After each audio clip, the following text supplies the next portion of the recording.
Come one, come all, and welcome to Tea Time with T-Cross. What's up, ladies and gentlemen? Welcome back to another edition of Tea Time with T-Cross. I have a guest today, and before I introduce my guest, I want to say how important what's going to happen today is, because in this world today, civil discourse is dead. It's dead on the internet amongst strangers. It's dead in person amongst friends. It's dead at parties amongst family. I've lost friends and family have stopped talking to me because of my political views, because disagreements, all in that. Me and my guest today disagree on a lot of stuff. I've literally met him one time in person before today. It was about 10 fucking years ago. We've mostly been Facebook friends, and we've had a lot of disagreements. 10 years later, he's still here. I respect him. I hope he respects me. So welcome to Myke Colalilo. This is going to be a super important conversation to hopefully get civil discourse back on track. I hope so. What's up, everybody? Whoop, whoop, whoop. What? We got Miller Lights. We got Jim Beam Bourbon. Cheers, my friend. We're ready to go. Cheers. We're ready to go. I'm so excited about this. I've wanted to be on your podcast the second you had a podcast, because I wanted a podcast forever. And I'm like, man, I want a podcast. And then you're like, hey guys, I'm starting a podcast. And I'm like, oh man, let me be on his podcast. Yeah. Like it's just so cool. I love it. I love the whole thing. I've been a podcast fan since I want to say I was the first podcast fan ever, but I'm not. Like I've been listening to podcasts for, like, I was one of, I don't know how many followers Joe Rogan had when he left YouTube, but I would guess it was like well over 2 million. Yeah, probably. I was within the first 100,000 fans of Joe Rogan. Mm-hmm. That's how long I've been listening to podcasts and into podcasts and, like, not watching TV. Because that was the biggest thing, is, like, I like learning. You know what I mean? And, like, TV is, like, not, it's cool to veg out, but I'm not, like, it doesn't really stimulate me. Mm-hmm. I'm not into, like, TV shows that people, like, get into, like, TV shows. And I'm like, I'm not into their, like, that's a fake world. And, like, in my mind, I can't get over the fact that, like, my girlfriend says I have no imagination. But I'm like, I think it's the opposite. I'm like, I think my imagination is better than theirs, and I'm like, I don't want to live in their imagination. Right. I'm like, mine's cool all by itself. Like, I have this imaginary world that, like, I can imagine things great, but, like, I don't want to be in their little fake reality that they have there with, you know, whatever crazy Hollywood agenda they've got intertwined in their movie or their TV show. Did you follow Rogan to Spotify? No. Me neither. No, can't do it. I don't like Spotify. I don't like the app. I don't like the app. I downloaded Spotify like years ago for music, and then I'm like, this kind of sucks. Like, it was clunky, right? And, like, I didn't even like how to kind of thumb through it to find music. Mm-hmm. And then since I started paying for YouTube Red, it comes with YouTube Music, which is, in my opinion, the best music platform there is to listen to music on. Right. It's awesome. It's like YouTube, but music with no commercials, and I can pick exactly what song I want to play. And awesome. It's cool. Yeah, I downloaded Spotify just because sometimes he's got some guests that I have to watch or listen to, like Elon Musk. I think that was... Have to for the podcast, or have to because you love them? Because I love them. Okay. So... Big fan of Elon Musk, so he was on the podcast. I was like, all right, I'll listen to it. I think that was the one and only podcast I listened to. It must have been the second one, because I watched the first one on YouTube. It was the most recent one. I don't know if it was the second or third. Not the one where famous, he smoked weed. Yeah, not that one. Because I watched. I was gonna say I watched that one too, but recently he was on again, and it was on Spotify, so I listened on Spotify. But that app just sucks. Yeah, I agree. I never used it for music. I've only downloaded it just recently for his podcast, and it sucks. It's clunky. It pauses. It skips. It's a shit app. And I'm not gonna. I might get a little hate for this one, but I've kind of grown apart from Joe Rogan a little bit. Why's that? I feel like he doesn't do enough to make sure that what he is putting out, I don't want to say is responsible, but, like, is even, like he has such a powerful reach that, like, he'll have people on that say wild things that I'm like, that's not true. Like who? Who's first to come to mind? First person that came to mind, you'll love this one, because she knocked Tulsi, and he was like, well, what are you talking about? It was a was it Candace Owens? writer. No. Oh. No. It was a writer who, we'll talk about Candace Owens if you want. It was a writer that quit the New York Times, Barry Weiss. Oh, okay, yes. Barry yes. Weiss. And she called Tulsi a word. And Joe was like, whoa, what do you mean by that? And I forget what the word was, but it was derogatory. It was definitely like a condescending thing to say. And he was like, whoa, what do you mean by that? And they looked it up. And when they looked up the definition of that word, Joe's like, she's not like that at all. Why would you say that? And she's like, oh, yeah, I guess that was the wrong word to use. Yeah. But that's how flippant people are with their words. And right. people that don't know shit from shit, that are just like your average Joe Six-Pack, that doesn't really... That's why, like, now that might have swayed their vote. Yeah. You know what I mean? Like, dumb people vote too. And, like, there's a lot of dumb people that can see one little thing on Joe Rogan and take that with them as their one little nugget of right. what they're going off of. Yeah. And it could be completely wrong. Yeah. Or, like, you know, like, it's hard. That's one of the hardest things, I think, to solve is the whole, like, how do you explain to people that this whole voting thing has been propped up as, like, the most, you know, righteous and important and free system that we have. Mm-hmm. And it's really not. You know what I mean? Like, it's really, like, it's kind of shitty. Like, if you really think about, like, the whole democracy, democracy is two wolves and a sheep voting on what's for dinner. Mm-hmm. You know what I mean? Like, right. Who's going to win? Yeah. You know, it's the ability of 51% of the population to be able to piss in the soup of 49% of the population. Right. And I don't like that. Yeah. And I don't think that that's the best way that we have to do things. And I think that we're forced to do that now more than ever because our federal government has become so overreaching. Mm-hmm. And that's a huge fucking problem. And that's why it shouldn't be that the federal government is so in everyone's news. Right. You know what I mean? Like, that's not their job. It's not their job. Like, we should be hearing more about our state and local officials and what they're doing than what the president is doing. You know what I mean? Like, it's important what he's doing, but it's not as important as, like, maybe them, you know, what they're allocating tax dollars to in my specific town. Right. Or whatever. You know what I mean? Like, whatever you're doing in your own community. Is that stuff public? Can you find out what your tax dollars are going towards? You locally and federally? No, you can't. Not. It's not like they won't give you an itemized list. You know why? Because they're using it in unsavory ways, or they're keeping most of it. Because we would pretend go burn down the fucking Capitol building right. if we knew what every one of our tax dollars are going for. Like, if I looked at a piece of paper that had, okay, in taxes last year I paid $25,000, right? Out of that $25,000 in taxes, let me see here, we've got building the Iraqi women's police force. What? And then we keep going down the list, and then we're like, the mating habits of poison arrow frogs on cocaine. What the fuck is this? And then you keep going down the list. Is that second one a real one? It's real. Really? Ron Paul dropped that on the Senate floor. That exact said that on the Senate floor, and then I've heard the first one. I didn't hear the frogs on cocaine. Ron Paul to me is so catty and petty, but in the funniest type of way. Yeah. After he said that, he goes, "I think we can assume the frog's sexual behavior on cocaine." He goes, "I think we can assume." Like, wow. What the frogs would do on cocaine. I didn't realize that was a real thing. I thought you were making that one up. Because I heard the Iraqi women's police force. I heard that before. No, Ron Paul dropped that one while he was filibustering in one of his great long filibustering rants. And it was beautiful. I like him. I wish he was more like his dad. I wish he had more of his dad's chutzpah. And Who's his dad? Ron Paul. Oh, Rand Paul did it on the floor. Rand Paul. Oh, I thought you said Ron. Okay. Yeah. Okay.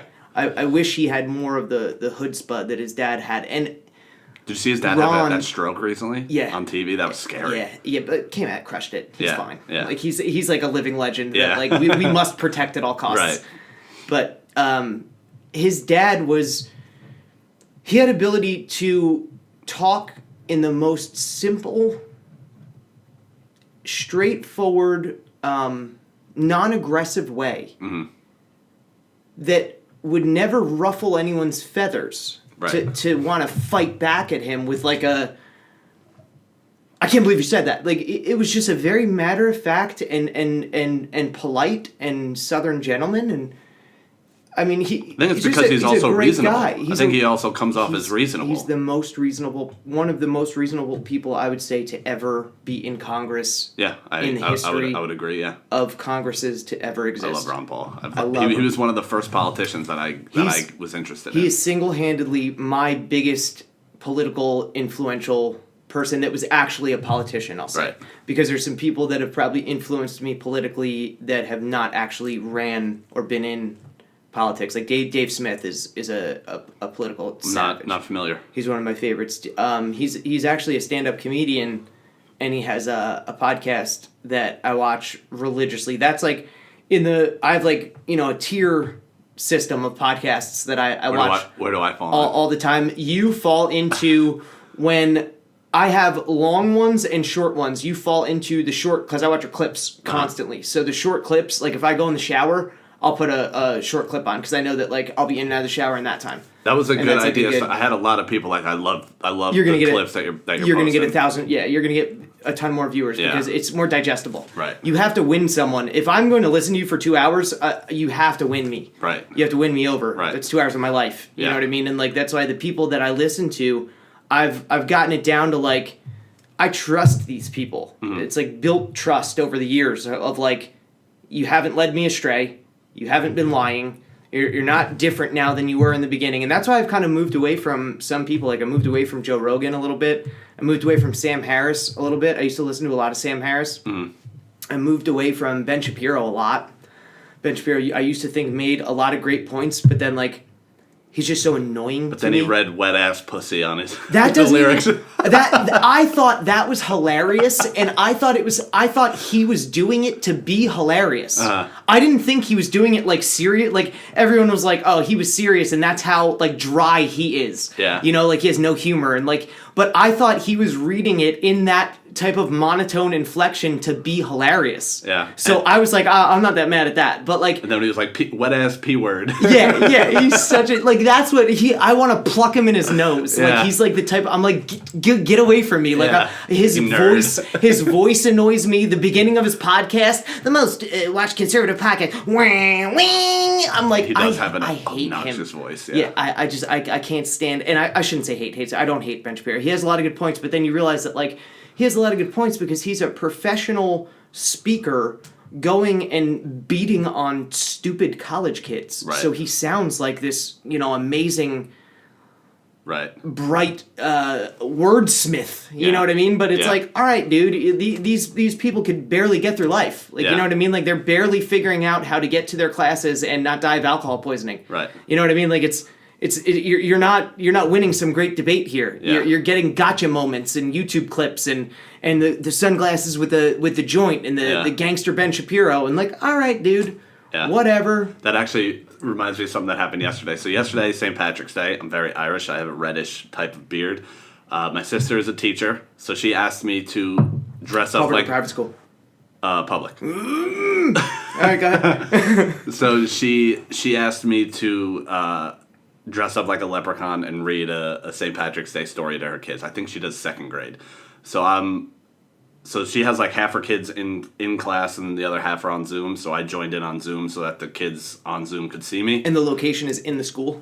Right, yeah. Okay, gotcha. So I was reading I read the story and then these kids had where they wanted to do a Q&A, like they wanted to ask me questions. Because nowadays, I guess the leprechaun goes around and fucks up the kids' living rooms. That wasn't a thing when I was a kid. Like the leprechaun came to visit. That's like Elf on the Shelf. That's probably a totally new thing. I found out my girlfriend has a 10-year-old daughter. Like last year, she's like, I gotta mess up the house. I'm like, for what? She's like, the leprechaun's coming over. I'm like, the fucking leprechaun. What happened? Elf on the Shelf didn't exist when I was a kid. Me neither. So that's a new thing. So they're asking me all these questions, and I have answers for all these. They're like 7-year-old kids, and then afterwards, my grandma was like, you were really good. You're real light on your feet. I'm like, are you surprised I could outsmart a 7-year-old? Yeah. She's like, well, yeah, they had some tough questions. I'm like, what? They were throwing you the heat. Yeah, like one kid Grandma.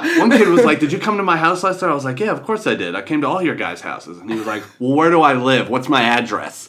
I'm like, I'm not going to put your address out on the internet. That's not a smart thing to do. Like, and your grandma was like, oh, Grandma was like, got him, motherfucker. I'm like, he's 7. It's like Ben Shapiro dealing with college kids. It really is. It really is. It really is. And like, you know, I appreciate watching the videos for what I take out of them, and all I take out of them are a couple of good points that he'll make. Yeah. You know, he'll make a couple of good points every now and then, but as a person to follow, as someone that I'm going to spend, because like this is what I really think about it is like the people that I really trust and listen to, I'm dedicating time in my life to listening to them. Right. So I really want to get value out of what I'm listening to. You know what I mean? Like I don't want to listen to stupid nonsense. Like I like to listen to like someone that is putting what I think is a different view or a more, I hate the word nuanced because I feel like everybody says that now and it's like a overused word, like you don't have nuance and that's why you don't understand. But like a more nuanced view of like something that like people are thinking about on like a pretty binary level, and they come in and they're like, no, there's like 37 different things that you didn't even take into consideration there. Like someone like that's like kind of like a spell breaker. I feel like people get kind of locked in spells. That's a big thing with the Pepe Le Pew and the Mr. Potato Head and the whole thing. I feel like that's a fake binary that they want people to argue about that stuff, and no one even cares about it. Yeah. No one cares about it at all. The people that banned it don't even care about it at all. But they know that like, all right, if we say Pepe Le Pew is bad, we're gonna get all these people to say that's so fucking ridiculous, and we're gonna get all these people to say, you know what, Pepe Le Pew, it was a little questionable the whole time. I agree with it. You know, and then you have a binary of people that are like for Pepe Le Pew and anti-Pepe Le Pew, and you're arguing about something that no one gives a fuck about. Right. No one. Yeah. You know what I mean? Like, it's the person that decided we're going to cancel Pepe Le Pew doesn't care at all about Pepe Le Pew. Right. Their motives lie in either we are going to do this to appeal to the woke culture, the wokesters. We're going to go out of our way to make it, we're going to virtue signal and say, look how good we are. We're getting rid of Pepe Le Pew. We're righting our wrongs in the past. Or they're trying to purposely create a fight. One or the other. I'd say it's probably the second one. Yeah. And I think... But then you got to think about the they. Remember we talked about there's different theys. Right. Which they is it? Because who owns Pepe Le Pew? Disney? I don't know. I think it's... Was Pepe Le Pew on Looney Tunes? I don't even fucking remember. Was it Looney Tunes? Yeah. I don't know who owns Looney Tunes. I would imagine... I would think Disney, right off the top of my head. Or Warner Brothers, or maybe I think Warner Brothers. Because I think Looney Tunes type characters are in Universal, like the theme park, and I think Universal is owned by Warner Brothers. All right, so now think about that. If you want to think about the they and who or why they would do that, why would Universal want people to be fighting with each other? You know, if their motive, I think, would be to virtue signal. Yeah. To say, hey, we are holier than thou, and we will not tolerate this Pepe Le Pew one day longer. Yeah. You know, 45 years is long enough. Yeah. It will not be 45 years in one day. We will take it off immediately. Yeah. So that's like, okay. But then if the they was like, let's say the they was like the more political leaning they, then I would say, yeah, they want people to fight. Because when you're fighting, you're not building community with each other. So here's my question along with as far as the Pepe Le Pew and the Potato Head and Dr. Seuss and all that shit. Is there anybody, do you think, that's actually actively complaining about this stuff? Or is it because it wasn't, as far as I see, it was the companies made this decision on their own. Nobody was complaining to them about it. Which, I mean, they're a company that can do whatever the fuck they want, but the point that I've been making over the last few weeks is like, why announce it? Why make it known?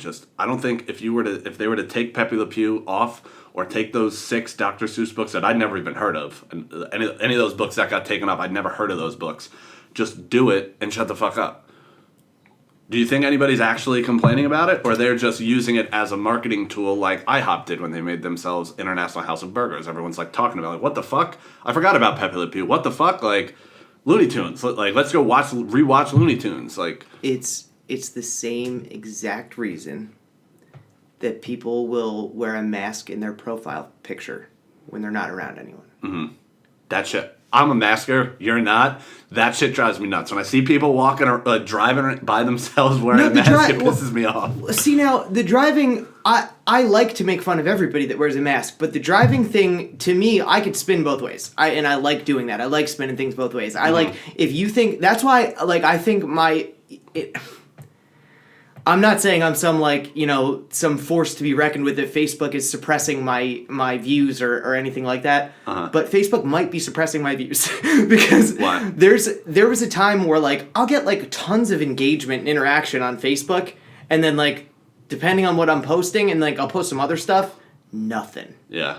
And I'm like, that's impossible, because this would make someone be like, either like, yeah, I agree with that, or no, I don't agree with that, and nothing. So that's something I wanted to get to you on Facebook, because on Facebook you're like, you seem like this rambunctious, rowdy, fuck you in your face type guy. Yeah. And then you come over today, you're like, hey man, how you doing? Like, you're a quiet guy. Are you doing that on purpose? You trying to rile people up? No, I'm not trying to rile people up. I'm trying to cut through the noise. Uh-huh. You have to cut through the noise somehow.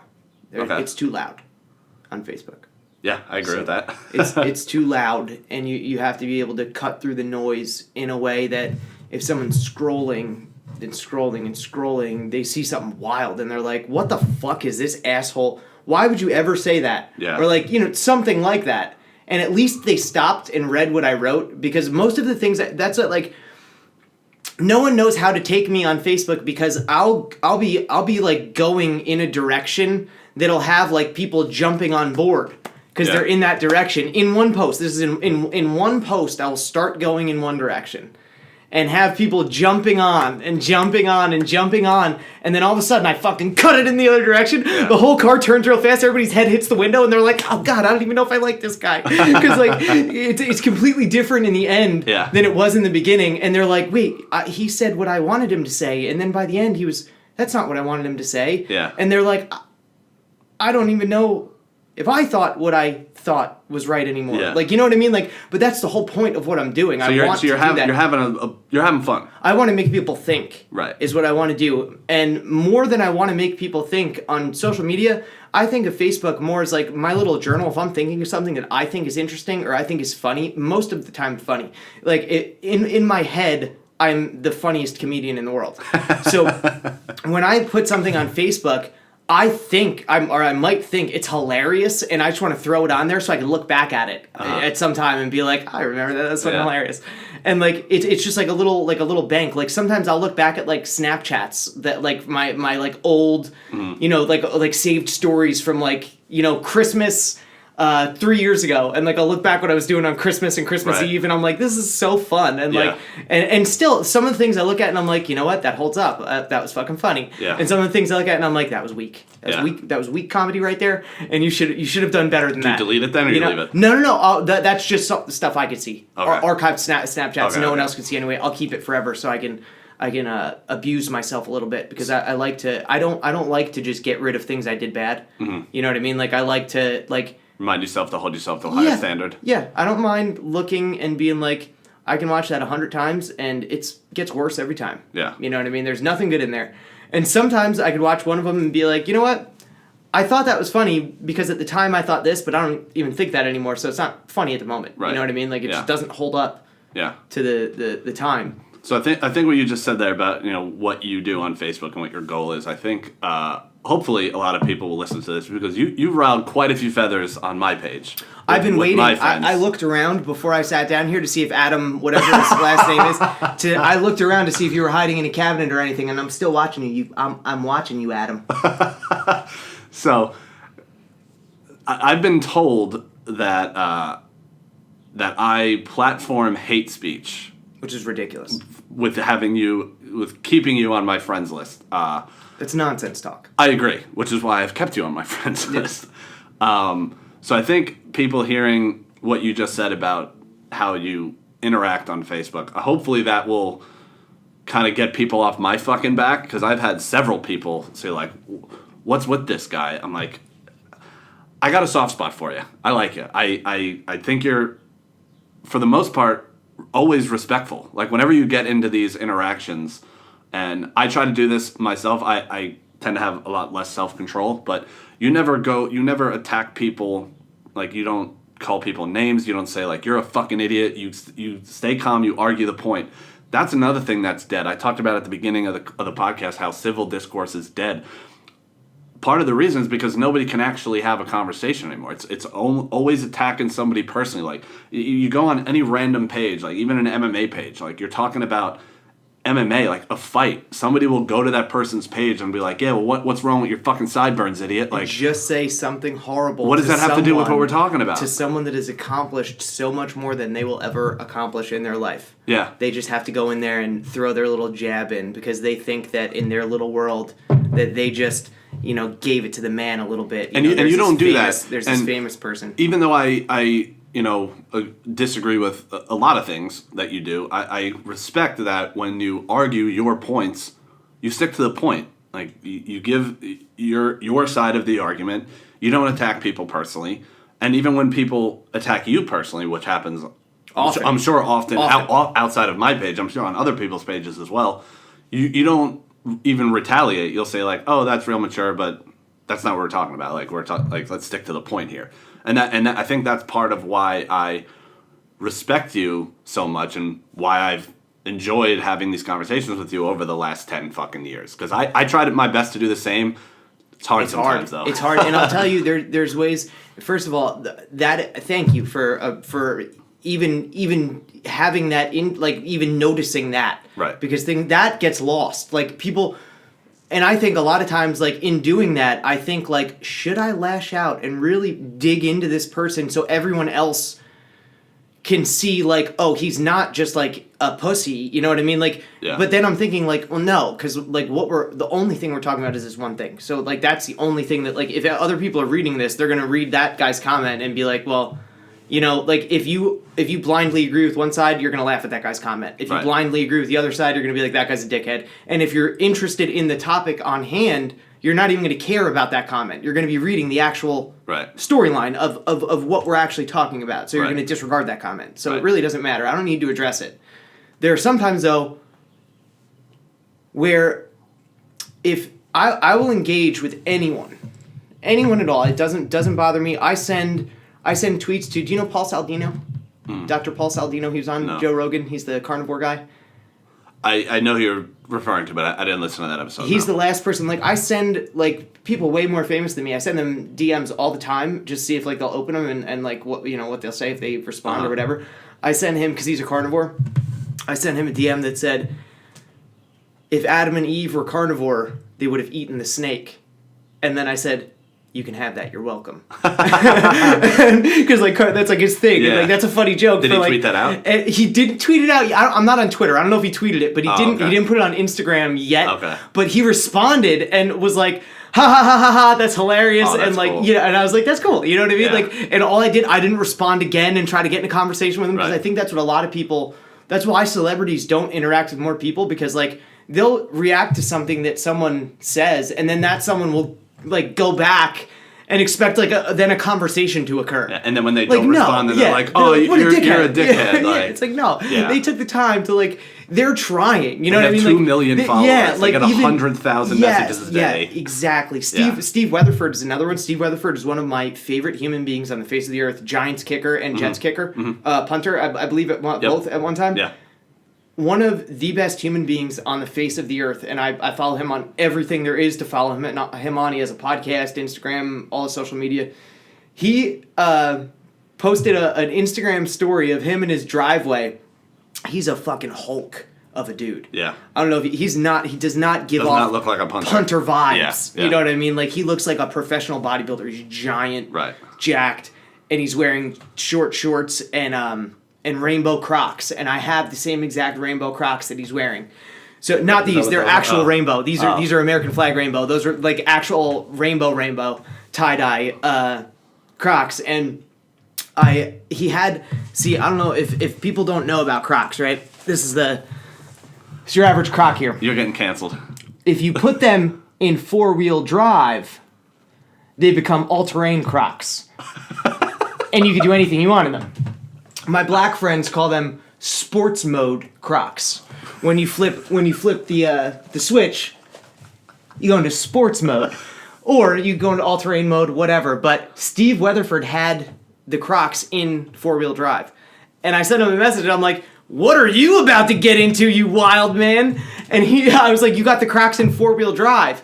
And he sent me back a message that was like, I could tell that he read that and thought about it and didn't know what it meant. Uh-huh. So he sent me back a message that was like, yeah, rock the Crocs all 4 seasons. And I was like, all right. That's not what I meant. I don't know if you're... All right. So I sent him a picture of my foot, and I'm like, yeah, me too. And I had Crocs on at the time. So I'm like, yeah, me too. And I sent him a picture of my foot. And then he actually replied back again and said, real recognize real. So I was like, nice. He's an awesome dude. Yeah. Had no idea what I was talking about. Interacted with me. And it's cool. We both wear Crocs. Awesome.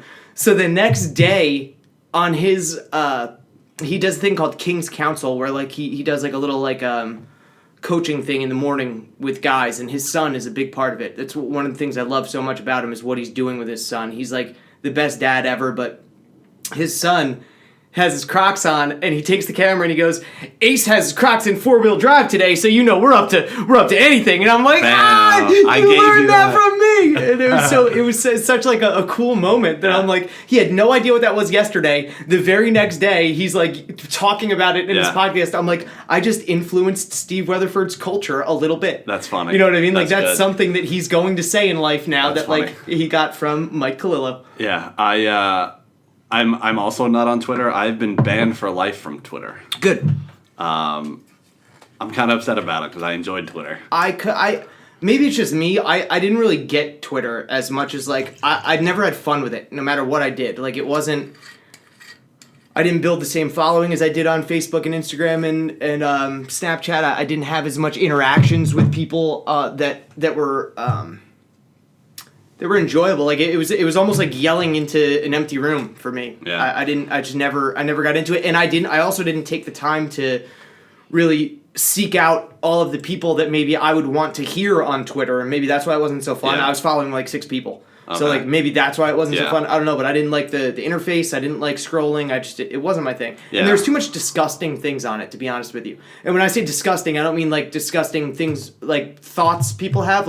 There's gangbang porn on Twitter, and I'm like, I don't need gangbang porn on my social media. I'm okay with that. You know what I mean? Yeah. And it's wild to me that you are banned for life and gangbang porn is on Twitter. Right. You know what I mean? That's wild to me. Yeah. Because I'm like, well, there's kids on Twitter. Yeah. The one thing I didn't like about Twitter is that you could see what other people like. That comes up on your feed. So if somebody likes gangbang porn and you don't follow anybody that would be posting gangbang porn, but this person that you do follow liked that video, you're going to see it on your timeline. You're like, well, what the fuck? That's one of the things I didn't like. But and I happen to be friends with a lot of degenerates. So it's an issue with the gangbang porn. Yeah. Did you ever hear the story of why I got banned from Twitter? So there was a school shooting. This was a couple years ago. It was a school shooting. Was it Parkland? No, it wasn't. It wasn't one of the big famous ones. It was one of the smaller ones where nothing crazy happened. Accidental discharge in a parking lot. Yeah. School shooting. Yeah, well, something like that. I forget exactly what it was, but whenever there's a big shooting or a chaos or whatever, a lot of people just say, "Oh, thoughts and prayers to the families," or "thoughts and prayers to the victims," and then you get the other side that's like, "Thoughts and prayers don't work. We need some sort of change." So there was a school shooting, and Tommy Loren tweeted out, the reason there's still so many shootings, we don't need gun control, we need more thoughts and more prayer. And my response was, you're a first ballot Hall of Fame cunt. Banned for life, because I called a white lady a cunt. Okay. I wouldn't say it was because you called a white lady a cunt. because I think you could call Candace Owens a cunt and get banned also. Yeah, valid. All right. I think you called a famous lady a woman, cunt. correct? Because I've called. Not even woman. I've called Logan Paul a cunt a number of times. Yes, but on Twitter. You called the right woman a cunt. Right. That Twitter was like, oh no. Yeah. No. But it's because the algorithms probably led them to that as, bullying or harassment or whatever they. The response I got was because I attacked someone based on their gender, sex, whatever, and I was like, and I literally responded to the email like, I didn't call Tommy Loren a cunt because she's a woman.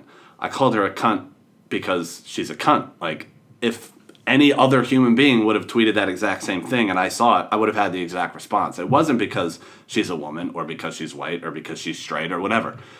And they were like, and they responded to that email, and something professional on the lines of like, yeah, we don't care. You're as professional as they can possibly be. Yeah. To say, yeah, cool. Well, see we you don't never. Give a fuck. Yeah, we don't give a fuck. See you never. But that is like that's a thing. Like, imagine when I one of your clips talking about your podcast, I saw the customer service at the bank. Mm-hmm. Right? Everyone hates customer service at the bank. It's right. not just you. They're right. horrible. Yeah. It's absolutely horrible. It's inefficient. Right. It's in another country. They don't know. They're not down the street from this bank where they could. They're not even in communication with the bank. So if you're calling customer service for your bank mine's in, let's say, Jackson, New Jersey. My bank's in Jackson, New Jersey. I'm calling customer service. The customer service is in Bangladesh, and they can't even communicate with my bank quickly. Yeah. So me calling them, you're not going to get. And now, that same bank customer service system is policing Twitter. Mm-hmm. It's the same people. Right. The same idiots that you would be so frustrated with talking to about your debit card are the people that are like, his words I don't like.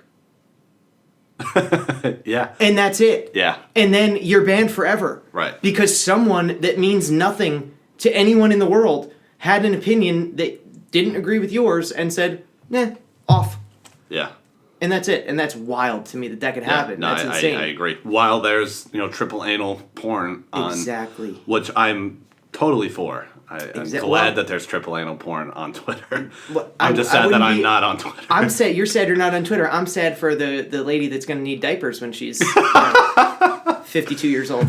So we're like 40 minutes in. We haven't argued. Let's talk about butt sex. You're big against sodomy, sodomites, whatever. Like yeah. So give your own. What's your issue with it? I think that sex should be had to create life. And I know that sounds like super, I wear tighty whitey underwear, but like it's really what I believe. I believe that the whole point of sex is to procreate. So do you not have sex with your girlfriend? I have sex with my girlfriend constantly. So I assume most of that is to not procreate, correct? No, not in my world. In her world it is. So, like, right now... So you're trying to get her pregnant and just failing?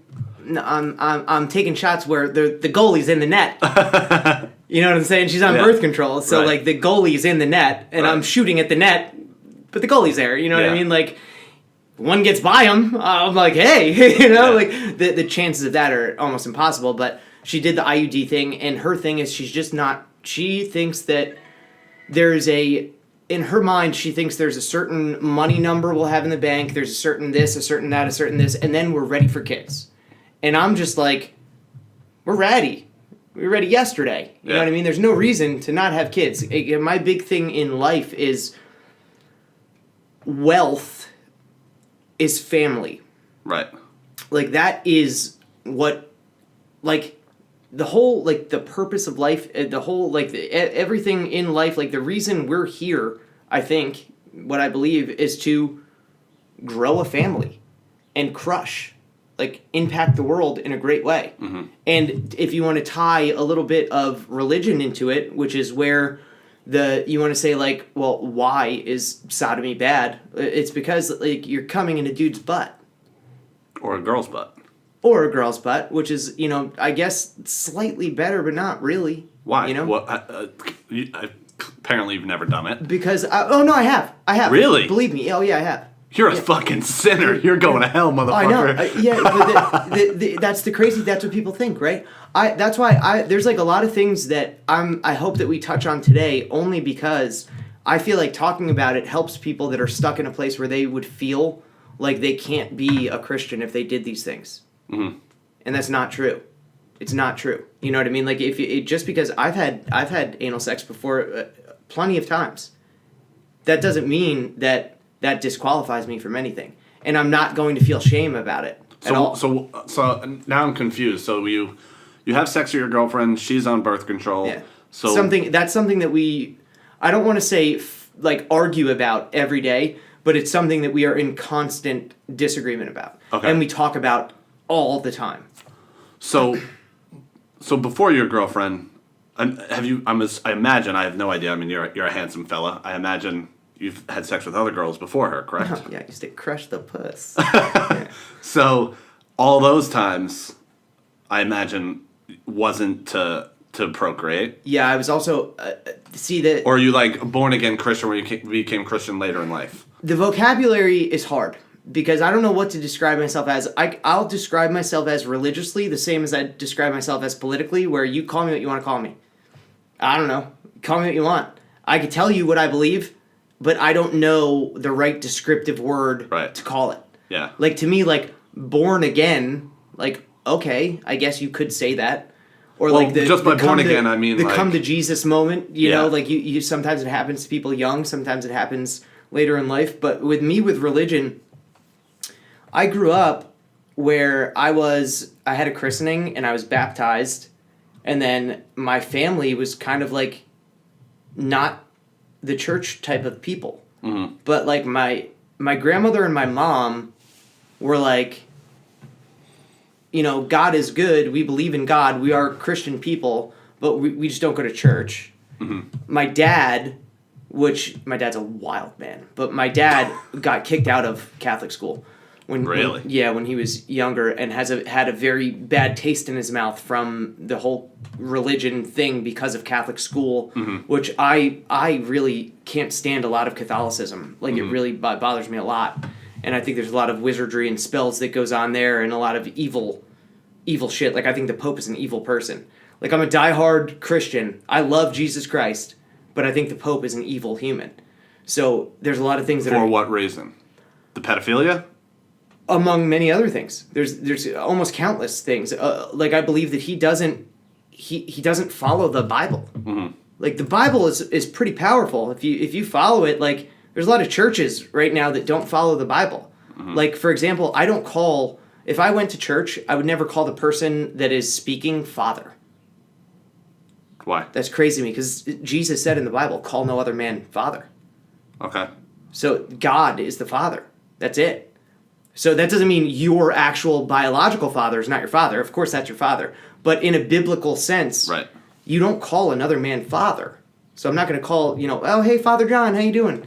Hey, Father John, we're getting married. You want to do our wedding? Like, no, I'm not into that at all. I'm not into the whole communion thing. To me, that's like cannibalistic rituals. Right. It's weird. I agree. You're eating the body of Christ and drinking his blood. That's fucking weird. I agree. You're a bunch of fucking weirdos. I agree. So I'm like, I'm good on that, But in my mind, I live my life, and I do every day. I know people are always like, "Do you believe in God?" I'm like, no, I know God. It's not like whether I believe in him or not. I know him. Mm-hmm. We have a conversation every day. Like, I talk to the guy. I know God. He's in my life. So it's not like a belief system. Isn't that the whole point, though? That because it is the whole idea of God is faith. You're supposed to have faith that he exists, and faith is like belief without evidence. Correct? That's cool. Yeah, but so you don't have faith. No, in my mind, I have the evidence. Like, it's not evidence that I could take out of my pocket and throw on this table right here. It's evidence in like feelings that I've had where your own experiences where I've had that this could not be anything but God. Mm-hmm. You know what I mean? Like, where like synchronicity of things that have happened that I'm like, there's no way that God wasn't involved in this. Things that I've specifically asked for in vivid clarity that have come into my life that I'm like, Do you believe in coincidence? yes. Yeah, 100%. You don't. I mean, I imagine that sort of thing has happened a number of times to you where it doesn't feel like coincidence. Like the first couple of times maybe coincidence, but like, hey, this has happened 10, 11, 12 times. This is starting to look like evidence to me. Yeah. Okay. Things like that. And they're like, I'm the most skeptical person of any type of like, if you tell me, you saw a ghost, I'd be like, oh yeah, you saw a ghost? Yeah, that was Really? that was one of the things I wanted to touch on because when it comes to, science or conspiracy theories or whatever, you like to focus on facts and evidence. And from my point of view with religion, there is no evidence. It's for most people, it's based on faith. But we're talking about levels of understanding. Like I think there's levels of understanding. Like for example, if you want to get into like this more scientific. I want to stick to religion right now. No. Scientific in religion. Okay. Like, so some people say that the more science that we've come across and discovered, the more kind of religion is nonsense. I'm not a religious guy at all. I focus a lot on science. I think that's horseshit. I don't think that proves anything. Because God could have, if God existed, he could have created that science. Right. So what I'm saying is a lot of people try to use science to knock the Bible. Okay. And to knock Christianity. Okay. Or religion. It's hard to talk about religion and not say religion because I'm so used to like Christianity is what I talk about more than anything, but all religion, I'm happy that people are religious, period. I think that it's a good thing. I think that if you take the all of the good out of all of the different religious doctrines, you're going to end up with a lot of good to spread to people to do. And if you pick the couple of shitty things in there, you could have some psychopaths on your hands that are going to be like, no, it says right here, gotta kill everybody. Yeah. You know what I mean? Like, that's like the type of thing that you could get out of a religion where it says, no, kill everybody. That's part of what I think is dangerous. And that's like, whoa. A lot of war has been based off religion. Like, if you look at Osama bin Laden, we were talking about him earlier. Yeah. I've never read the Quran or know anything about the Muslim religion, but there's billions of Muslims in the world. And there's, the few radicals that blow shit up. And then the other Muslims are like, what the fuck, man? I love Muslims. And I have to say that I hate the term Judeo-Christian. It's one of my least favorite terms. I've heard the term. I couldn't tell you what it means. It's fine. We won't even get into in depth what it means, but people like to throw Judeo-Christian out there to try to give Judaism a lot of the accolades that Christianity has. Mm-hmm. Try to say Judeo-Christian. It's not just Christian, We were part of that. Isn't Judaism older than Christianity? Like, wasn't Christ Jewish? Yes. Yeah. This is a great... Christ was Jewish like George Washington was English. Okay. You know what I mean? Yeah. He was the dude. Like, George Washington is the most American. Yeah. Christ was the most Christian. Okay. You know what I'm saying? Yeah. He was Christian before there was Christian. Right. So, yes, Judaism is older than Christianity. And I want to say Islam is older than Judaism. Maybe not. I think Judaism is I'm not sure about. I think Judaism might be the oldest religion. I'm really not sure. I think Judaism might be the oldest religion, but whatever. So just to kind of... because I love doing that, but I like doing that in a way that it would be hard-pressed for anybody to criticize what I said. So instead of saying Judeo-Christian, I'll say Islamo-Christian. Mm-hmm. And that makes... Probably confuses the shit out of people. No, it makes the Judeo aspect of the Judeo-Christian go...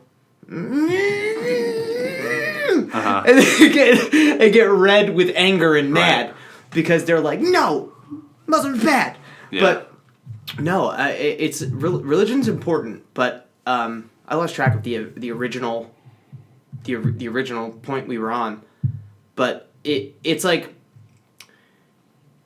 following Christ is what Christianity is about to me. Living life like he lived.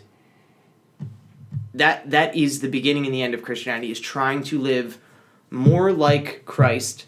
The Bible sets an amazing standard of morals that if you follow those things, you live an awesome life. Did they mention ass sex in the Bible?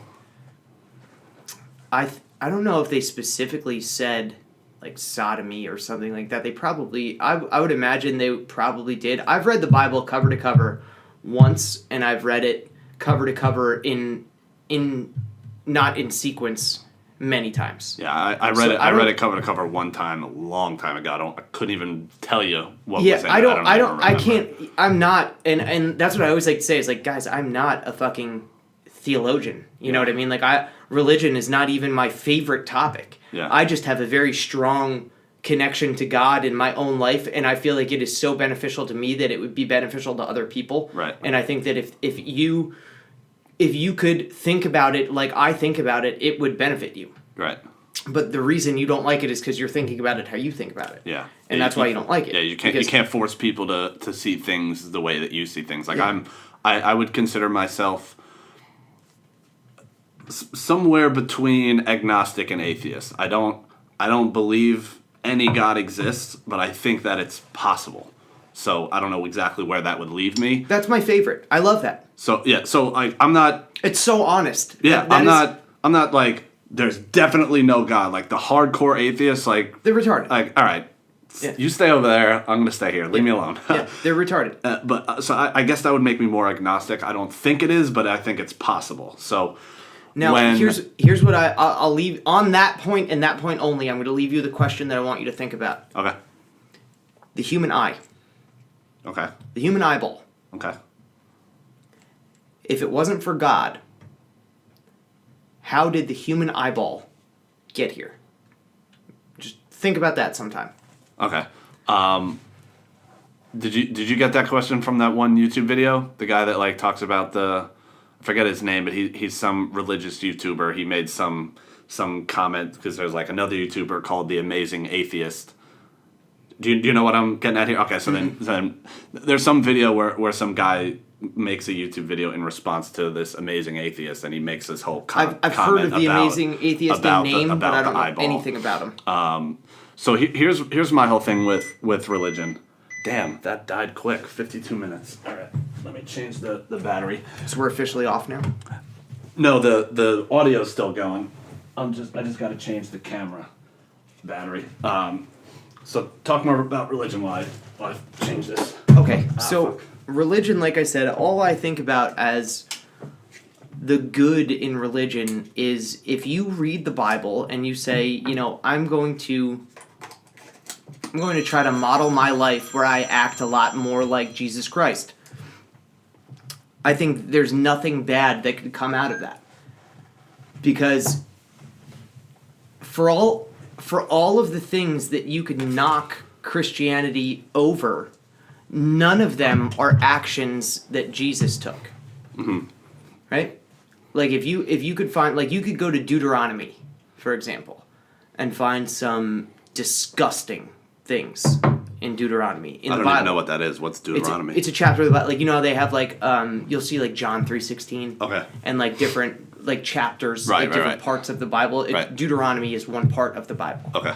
So that sounds like there'd be a lot of gay sex in that chapter. Deuteronomy. Dude, you'd be surprised. That actually might be the part in the Bible where it's like don't lay with men. Like that literally might be that spot. Mm-hmm. But there's a lot of fucked up shit in there. Like a lot of things that you're like, well, you know, I'm not that about worrying whether I wear the, you know, two different fabrics. Right. Like it's not a big deal. But if you just take Jesus Christ, the way Jesus Christ lived his life, the message that he tried to express to the world, and you took that as I'm going to try to live more like that, there is zero negative effects of that. Mm-hmm. Zero. You can't find one. There's nothing that Jesus did that if anyone else did, you'd be like, bro. So is it possible to quote, live like Jesus without being religious? Absolutely. Because you'd be being religious without calling it religious. Right. Like, you sure. Right. You call it whatever you want. So here's my problem with religion, and I'm sure you can point more light to it, is so there's this all-powerful God, right?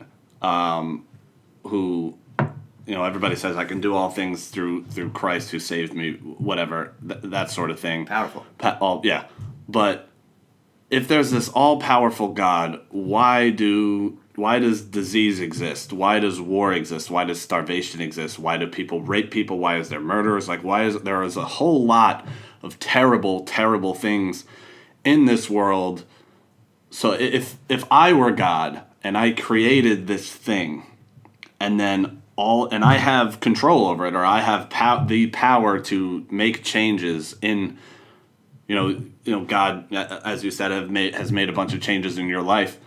So if I have all this power and this thing that I created to fix it and make it better, why are all those terrible things still happening? Like with this computer, if somebody makes a computer and it continues to fuck up, the person that made that computer can go in and fix the computer and make it run better. So why is there war and rape and murder and all this other shit? That's my biggest issue with it. It's a great question. And when in the times in my life, like I said, before we started recording, I told you I used to listen to a lot of Sam Harris. Sam Harris, a hardcore atheist, and he raises that exact same question.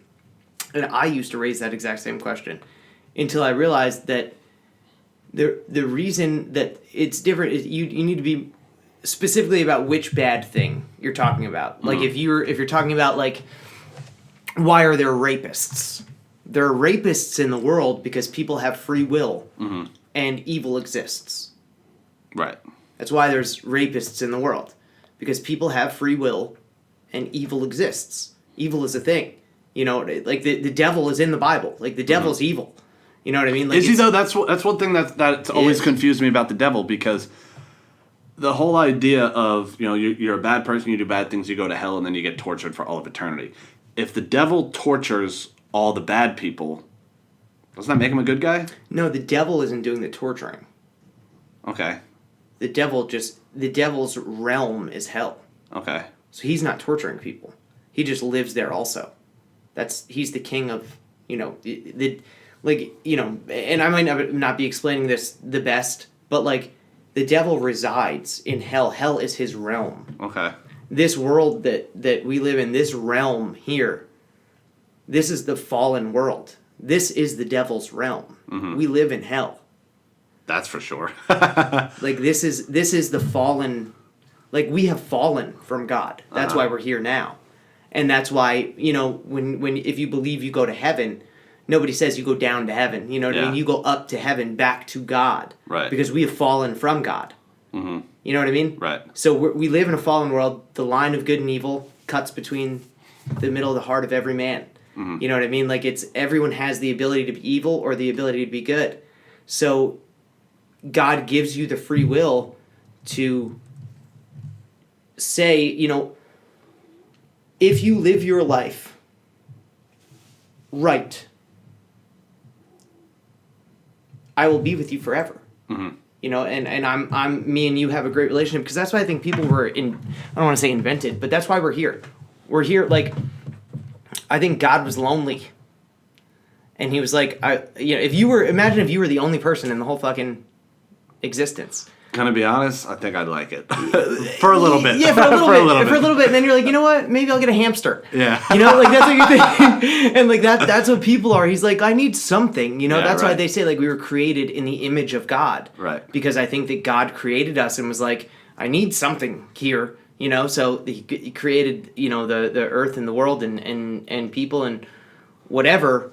But I think it's it's never a bad thing unless you manipulate it into something that's evil, which can easily be done. Right. But I think that, and now you want to take another example of something that you would say, why does that exist? Why would a baby die? Why would a good mother and a father have a little kid, have a baby together, and it die at 3 weeks old? Yeah. If that is possible, there's no God. God would stop that. Yeah. It's not true. Because, like I said, everybody has free will, right? So you don't know what the death of that baby is going to cause. What's going to happen if that baby dies? What is it going to teach whoever it needs to teach something to? Which will bring us to something like sudden infant death syndrome. Mm-hmm. Right? Sudden infant death syndrome is something that doctors said, oh, your healthy baby just died. Whoops. We don't know what's going on there. That's weird. Yeah. And they're not like, oh, the 37 vaccines we just gave it killed your baby. It just died. Whoops. And that is something that's why babies have to die. It's so the parents of those babies turn into fucking warriors against evil. Mm-hmm. And what's sad to me... What's sad to me is it unfortunately, which I would like to say, it was the dads. It wasn't the dads. It was the mothers of dead babies that said, you are not sticking my kid with anything at all. It's not going to happen. You already killed one of my kids. It's not going to happen again. That's why babies die. To create warriors of good. Or it could create evil people that don't know how to deal, and then they murder other people. Like what? Like moms that their babies die and then they go on to mass murder people? No, I mean I'm sure there are people that don't know that have dead children and don't know how to cope, and then they go off and become drug addicts and do terrible shit. I'm sure that happens. Yeah. Often as well. That's the free will part. Right. That's the same thing that will make the rapist a rapist. Everybody has the free will to do anything they want.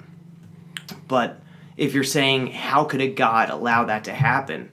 He's allowing it to happen because he knows that it's going to create a warrior. Mm-hmm. It's going to create someone that is so tough and so strong that they could get something done that someone that didn't experience that pain wouldn't do. Mm-hmm. If your kid didn't die from a vaccine, you might not care so much about your second and third kid getting the vaccines. It's a kind of fucked up test to give people, like, as a god, like, all right, I'm gonna kill your first kid. No. I don't think that's God doing a little experiment. I'm just thinking that evil exists in the world. Okay. It's not God doing the experiment. Like, God doesn't have control over every single human. Free will is what stops that. You know what I mean? What I'm saying is God created people. People have free will. Free will allows people to do whatever they want. So if you do something so crazy to develop a pharmaceutical company that's going to stick needles into children and it's going to make you billions and billions and billions of dollars, that was created through your free will. That wasn't God doing that. Okay. God's reaction is, oh, you're going to be an evil person and stick people with all this unhealthy shit that's going to make them die. Well, I'm going to, give my power and my energy to these moms that are going to fight back against that evil. Mm-hmm. You know what I mean? So it's like it's giving people power to fight against evil. Okay. Is what I think. And that's. People could say, like, oh, that's insane. If there was a God, there should be no vaccine in the first place, or there should be no death in the first place. The God can just control everything. I just don't think that. I just think that the free will, God is not individually fighting with every single person in their free will. Mm-hmm. It's not happening. Mm-hmm. You know what I mean? But I think that the power of God is where people live their life in a moral way. And if you're a moral person, you get to the point where you're like, no, hey, healthy babies don't just die. There's no sudden infant death syndrome. Mm-hmm. That doesn't happen. You killed my kid, and you have no reason to tell me other than, well, sometimes babies die. That's insane to me. That's insane. Maybe they do. I have no fucking idea, but you mentioned vaccines, so I want to get to that because I have my vaccine appointment tomorrow, which is good timing. Hold on 1 second. Getting a little hot in here anyway. Let me just make sure. See, it's a little warm in here in the first place, but let me just make sure everybody gets a little For those listening, he just took his sweatshirt off to reveal a shirt that says "Fuck that vaccine." That's awesome. Yeah. So I have my vaccine appointment tomorrow. Which is fine. I don't care at all. It doesn't bother me. I'm not like, you're the problem. Yeah. I don't care at all. So here's my thing about vaccines. There's obviously evidence that it causes problems in some people. Many people have died. Right. Let's not beat around the bush. Many people have died from the vaccine. A lot of people are saying that Marvin Hagler died from it. That wouldn't surprise me, but not even just Marvin Hagler. Many people have died from the vaccine. Like the percentage, if you do the numbers of vaccines administered to deaths, it might even be higher than the number of people that have gotten COVID compared to the number of deaths. Like the vaccine is killing people. I don't know the numbers of the vaccine deaths, but it's not killing people like you, so I wouldn't worry about it. Yeah, I mean, I don't know the exact numbers. Both of my 80-year-old grandmothers have gotten both doses. They didn't even get slightly sick, so they're good. Those are the type of people that I'm like, might be good for you. Yeah. 80 years old might be good for you. Yeah. You know what I mean? Like I don't have one bit of animosity or like anger towards anyone. The thing you just did with the sweatshirt was so good. I'm sorry. Yeah. That was so good. What's funny is I didn't think there would be a moment where the vaccine came up, but it was funny. And it's hot as fucking here. You've probably been sweating for the last hour. I have been. It was such perfect timing. But I don't have any anger towards anyone that goes and gets a vaccine because they think that's what's good for them. I don't care. In my opinion, what do I think the vaccine does? I think it makes you a little bit weaker. I think it weakens your immune system a little bit. I think it probably injects you with some level of bad things that your body has to react to create good things, and that's the whole idea of vaccines is they give you a little bit of the dead virus. This one's a little crazy, the mRNA one that actually changes your DNA, which is insane to me. I don't want my DNA changed ever. Like, I'm good with my DNA. Like, it's taken me this far. I think it'll take me the rest of my life. But to me, it's like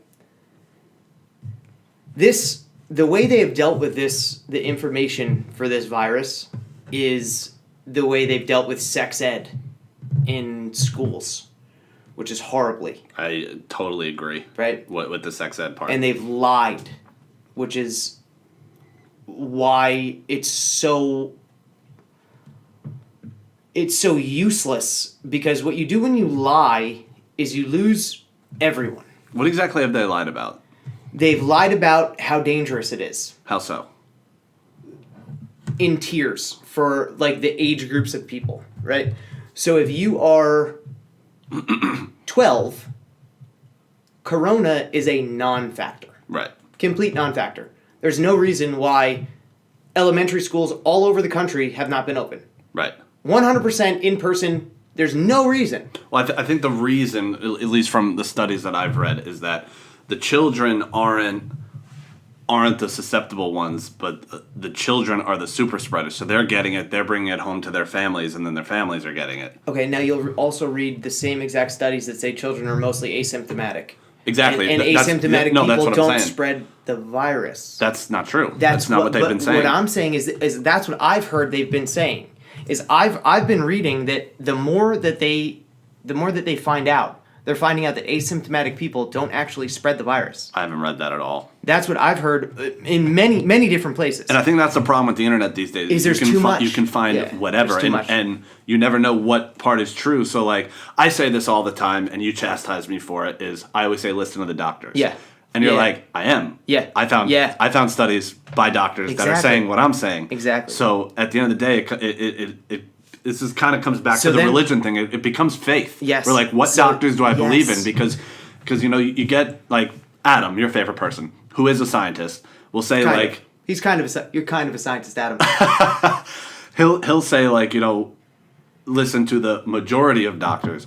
There's millions or hundreds of thousands of doctors. Here's my problem. I can't talk to every single one of them. You know what I mean? So there is a problem. Here's my problem. Have my side of it. The way Adam thinks. And the reason that I am undefeated in internet battles is because I got Adam to admit exactly what I said happens. And he didn't want to admit it for a long time. But funding has a big part of science. Right. And the money that you get has a big part of what gets released. Mm-hmm. So there's levels of, we're going to give you, let's use the cigarette companies for a long time. Let's say like Philip Morris or something like that. A company that was making cigarettes for a long time, which are, I mean, they're poison. They're poison. But you love They them. do nothing but kill people. I smoked cigarettes for a long, long, long time. Oh, you don't smoke them anymore? No, that was one of my jujitsu. I quit Good for everything. you. Good for you. We'll get into that. I forgot. I'm forgetting now what we talked about before we started and what we talked about while we were on. Yeah. But with the cigarette companies paid doctors and scientists to do research that would behoove them and make them look not so bad. And if they didn't come to that conclusion, they wouldn't publish the study. And if they came to that conclusion, they'd publish the study. Mm-hmm. So it's not like sugar industry did the same thing. There's levels of like, not only are they funding the research, they're funding the research and only putting out what they want to be out. Right. So that's two levels of deception that you know what I mean? Like, right. That's not something that I believe at all. Yeah. So we need to come up with something a little bit more objective to say this is good or this is bad. Mm-hmm. You know, so that's like a right. You know, yeah. I think there's a big S science and a little s science, mm-hmm. and I love little s science. Mm-hmm. I was a little kid, dude. I was a nerd. I used to get little. Remember when you used to walk into the book fair mm-hmm. with that little fucking magazine? Yeah. And you like circled things, right, and your parents gave you like $23 exactly to buy exactly what you wanted to buy, and you got like 3 books and like maybe a couple pencils and some other thing that you could like throw against the wall and have it stick. Yeah. And like the little hand thing. Something ridiculous. Yeah, you know, like it was crazy. But like I used to get science kits out of like those things mm-hmm. and like do little science experiments in my house. And then there's a point where I was like looking at mainstream like Dr. Fauci say the scientists all agree. And I'm like, oh, they're not doing science. That's not science that they're doing. Mm-hmm. What they're doing is putting a white lab coat on someone and saying, this is what you're going to say because we pay your salary. This is what you say. And that's it. Right. And that's my issue with a lot of science nowadays. Because you have dudes like Bill Nye that is not a scientist. He's smarter than a lot of fucking people, though. Is he? I would say, yeah. He's got a bajillion engineering degrees. He's got like 1 or 2 He's got like degrees. 5. Okay, but still That's he's 5 more than I have. Yes. Engineering's fucking hard. Well, then do engineering, Bill Nye.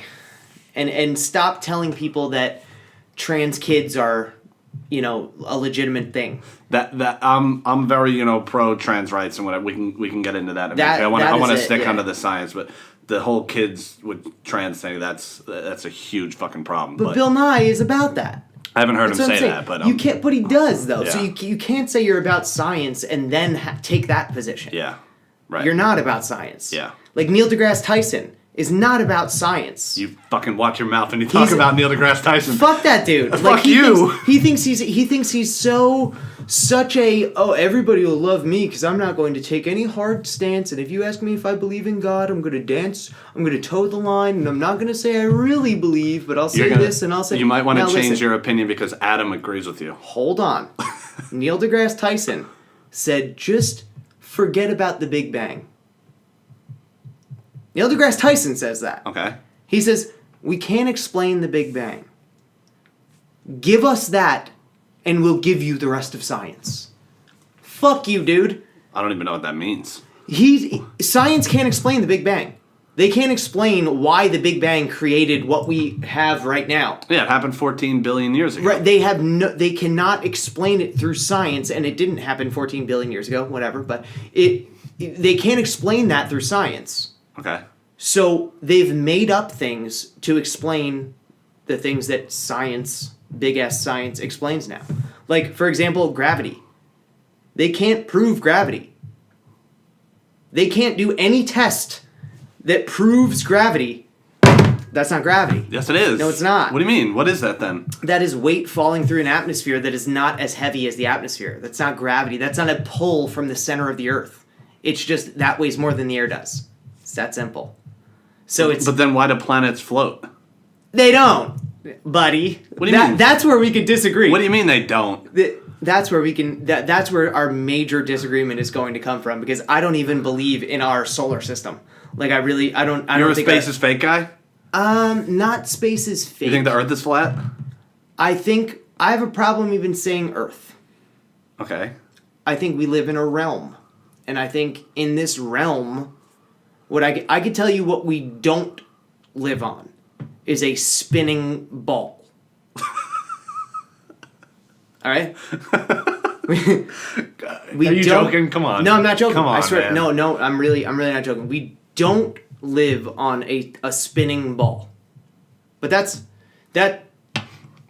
take with that what you may. And I can give you a million, and people always, it's easy to laugh at. It's easy to say, oh, that's so crazy. The technology has outpaced the lie. What do you mean?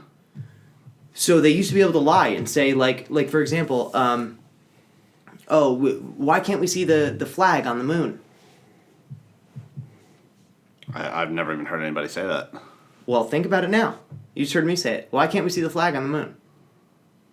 I'm with you with the moon conspiracy. Hold on. I don't think we went either. No, hold on. You believe in space. I do, right? yeah. Okay, so with technology that we have right now, that you think we have, we can take pictures of Pluto. Okay. Why can't we see the flag on the moon? What flag? There's no flag there. We didn't go there. I'm with you that we didn't go there. Oh, you're a different level. Okay, you're a different level. What do you mean? I usually people that believe in space believe that we went to the moon. No, I don't think we went there. I'm with you on that conspiracy. Oh, you're like a whole different onion. I like this. I'm with you on that conspiracy that we didn't It's go. wild that you believe in the rest. Okay, all right. I like this. This is cool. This is like uncharted territories. You're a different type of thinker than most people. Most people think that. It's almost like if you wear a mask, I guarantee you believe in $15 minimum wage. Okay, right. Right? Yeah. That's right, right? Right. If you believe in landing on the moon, you usually believe in the whole space lie, the whole narrative, the whole thing. I don't think the whole thing is a lie. All right, but that's what you. But usually you believe in the textbook. I learned in school that this is what it is. Right. So it's funny to me that you contradict that a little bit. But go ahead. Yeah. What do you believe? I believe space is real. But what is space? What do you mean? What is space? What are you talking about? What is space? You Like the planets and the stars that we see. What do we see in the sky at night? What the fuck is that? So you believe that there's a little bigger of a picture of the stars and skies at night, but you believe that there was a big bang, and through that. No, I don't believe in the Big Bang either. Okay. All right. So here's my thought Right. on where space started, is that time is something that humans created. That 100%. Space and everything, there was no beginning, there will be no end. It just always has been. Okay. That's my thought on space. Okay. That like space in general. So how old would you say the Earth is? Is the Earth the same age as space, or did space come before Earth, or did they all come at the same time? Or? That I have no idea. Okay. I have no idea. I know they say Earth is like 5 billion years old or whatever, and the whole universe is 14 billion. As far as that goes, I have no idea. But as space as a whole, like whatever the fuck is out there, just always has been. Okay, that's cool. I mean, I like I said, I love thinking about this stuff. Isn't that a weird thought though? Like there was no beginning. That's hard to that is a fathom. crazy thought for me because I think there was a beginning. I think there was before anything. I think there was God, and I think God created everything. Literally everything there is, I think God created. That's so crazy that you don't believe in space. No, well, it's not that I don't believe in space. I think space is different than what you think it is. That's all. Okay. I don't believe in. So what is outside of Earth? What is everything out there? Well, I believe this is all our realm. And here's another question: if they were lying about space, about okay, everything I was gonna say, that's which out there, the NASA, Okay. They are lying. If they were, why would they invent technology that would disprove their lie? That doesn't make any sense to me. Because they're not inventing the technology. But then why would they use it? What do you mean? Doesn't NASA use all these telescopes and shit that you're saying would disprove that their lie? Oh, they have the same access to all the technology that we have, but there was a time that they existed when we couldn't get that technology for a reasonable price. So they just didn't stop lying quick enough. Okay. You know, they had no idea when they were lying about landing on the moon that we would have the technology that we have now to be like, you didn't land on the moon. Mm-hmm. The fuck do you think this is? Of course you didn't land on the moon. So they couldn't imagine. You made a post recently about the rover that landed on Mars. Idiots. If you believe that, you're an idiot. I'm an idiot. Yes. I think that happened. Which is fine. How could that possibly happen? I'm not a scientist. I don't fucking know. That's my point. Right, but how can you go from saying, I don't believe they landed on the moon, which is like from me to your neighbor, compared to, oh no, they definitely landed on Mars. Well, there's no people on Mars. Right. They've landed rovers and shit all over the solar system. But no people have been there. Think of the difference in distance, what that takes, and think about the fact that if you took everything from what they'll, like, you have to go by some type of numbers, right? Mm-hmm. So if you go by what NASA gives you, the distance between Earth and Mars. Right. Okay? There would be a 26-minute delay. Okay. In communications with whatever that thing is, and those mask-wearing autists that are cheering in their little NASA office, playing their little video game, saying, "Oh, look, we see the Mars rover." No, you don't. That's not. You can't. How do you direct something 26 minutes behind what you're looking at? You don't think that they? How can you? You don't think that they have done the science and, like, because of where Mars would be in 26 minutes that they can do that? No, you have to navigate through things flying through space. Okay. So you have to have real time. Oh, this is something in front of me. I have to move to the left. Or, oh, this is something in front of me. I have to move to the... Oh, I'm off course a little bit because the pressure is different here than it is here. I have to... You're 26 minutes behind. You don't think they have the technology No. to figure out on this trip that we're going to take, here's everything that's going to be in my path? No. I will give you... Because things change. It's not just here's everything that's going to be in my path. Because it's not one set course of little things that are going to stay where they're supposed to be. Yeah, but you can see the direction that 26 minutes behind, you could see it. Yeah, but when the technology that they're using to fly this thing through space, they, like you were saying, they could see Pluto, so they can see everything in between, so they can see the direction. A rock flying through space won't just all of a sudden turn randomly. It has to hit something. So when they put everything into account, like, these two rocks are on a collision course, so they're going to hit, and then mathematically, because this thing is moving at this speed, this thing's moving at this speed, this thing is this weight compared to this weight, whatever angle they hit, this thing's going to go that way, this thing's going to go this way, and then they can navigate. And you think that they have the ability to figure out every rock yes. in all of space that might be flying on the day that they decide between Earth and Mars? No. To get that rover to go on faith, 26 minutes lag between real-time data of what you're seeing to what's actually happening, 26 minutes. So whatever you're seeing on that screen happened 26 minutes ago. Okay, so you can't adjust for anything you see. Now you have to use the science that you're thinking. They use science to predict everything else in between Earth and Mars that may come into that path in between that certain time. Also, why does there have to be a lag? Because, Papa, how do you think the frequency gets there? I don't fucking know. I have no idea. Okay, it doesn't move at the speed of light. It just yes, it does. It doesn't transfer. Nothing moves faster than the speed of light. So the speed of light is the fastest. It's not like moving radio through waves, space though. Doesn't it just transfer? No. That's the exact ridiculousness of it. is that See, I don't know. I'm not a fucking scientist. I don't know this shit. I has trust to- those guys. it Why has would they lie about landing on Mars? That's one of the things. Like, Why would they lie about the food pyramid? what? Why would they lie about the food pyramid? I don't even know what you're referring to. The food pyramid. I know what the food pyramid is, but what lie are you The referring government. to? Did you ever see the food pyramid? In Yeah, the, I've the seen it, bottom but- of the, you should have 6 servings of bread and carbs every day. Like, does that seem normal to you? No. No, of course not. Why would they lie about that? I don't think. See, this is what we were talking about before we were before we were recording. Is lying. I don't think. Like you were saying, things change. If I said this now, it might have been what I said. Might have been what I thought was true at the time, and then I do, further research. Oh, that wasn't right.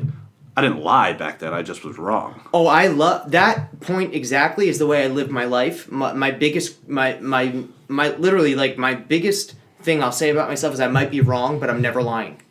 Right. I'm never lying to you. I might be wrong with what I'm saying, but I'm never trying to be deceitful and lie to you. Right. I'm telling you what I believe 100% of the time. And I think that. You think the government believed that the best thing to do was to have 6 to 8 servings of carbs every day? Maybe. I Who don't knows? believe That's what I'm that. saying. I don't believe that. I think that the wheat industry had a lot to do with that.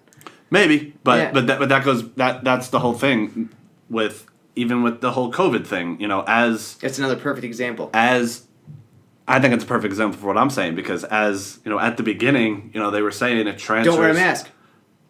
Right, and then Right. Fauci admitted that he lied about that. Right. He And admitted then- that he lied. And then he said, wear 2 masks. Yeah. I'll wear one. I ain't wearing two. I ain't wearing two. You don't trust the scientists, you goddamn science denier. So- You wear the whole goddamn box, or you're killing grandma. So, at the By beginning of COVID, by the way, a side note, if you are trying to save grandma, I guarantee you your grandma wants to die because you're such a pussy. Let's keep going.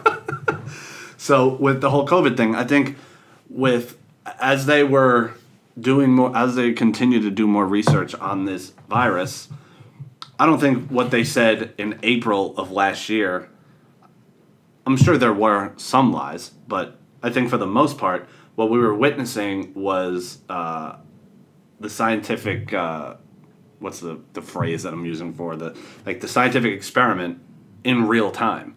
We don't normally see these things where we try, we have a hypothesis, we try something, and then we try to replicate it. So I think what they were doing is they were saying, this is what we did a test, this is what we found. We're still going to continue working on figuring out what the fuck's going on. And then they do another test that contradicts the first one, and they're like, oh wait, that's not true. This is what we find now. So I think I would love if science worked exactly like that. If Is they did that- exactly that, if they did exactly what you just said, that would be a wonderful world that we would is live that in. not And how that's- science operates? That's the science that I grew up with that we were just talking about. That's the science I love, where there is no scientific consensus. There's no consensus. So what science is you're constantly trying to prove something wrong. right. And that's the whole point. And I think that's to what they've try been to prove doing something wrong. No. The last year, they're Of course constantly not. proving Of course- themselves wrong. No, of course not. What do you mean, of course not? They're constantly saying things different, and that's why everyone's so confused and frustrated. I think that's the scientific experiment. No. I think we're witnessing it in real time because everything else that comes out that's a scientific experiment, they go through all these tests, and privately they have all these disagreements amongst each other with running these tests, and then when they come to a conclusion, then they put it out. Okay. With COVID, I think they were trying to be transparent. This is the test we ran. This is what we found.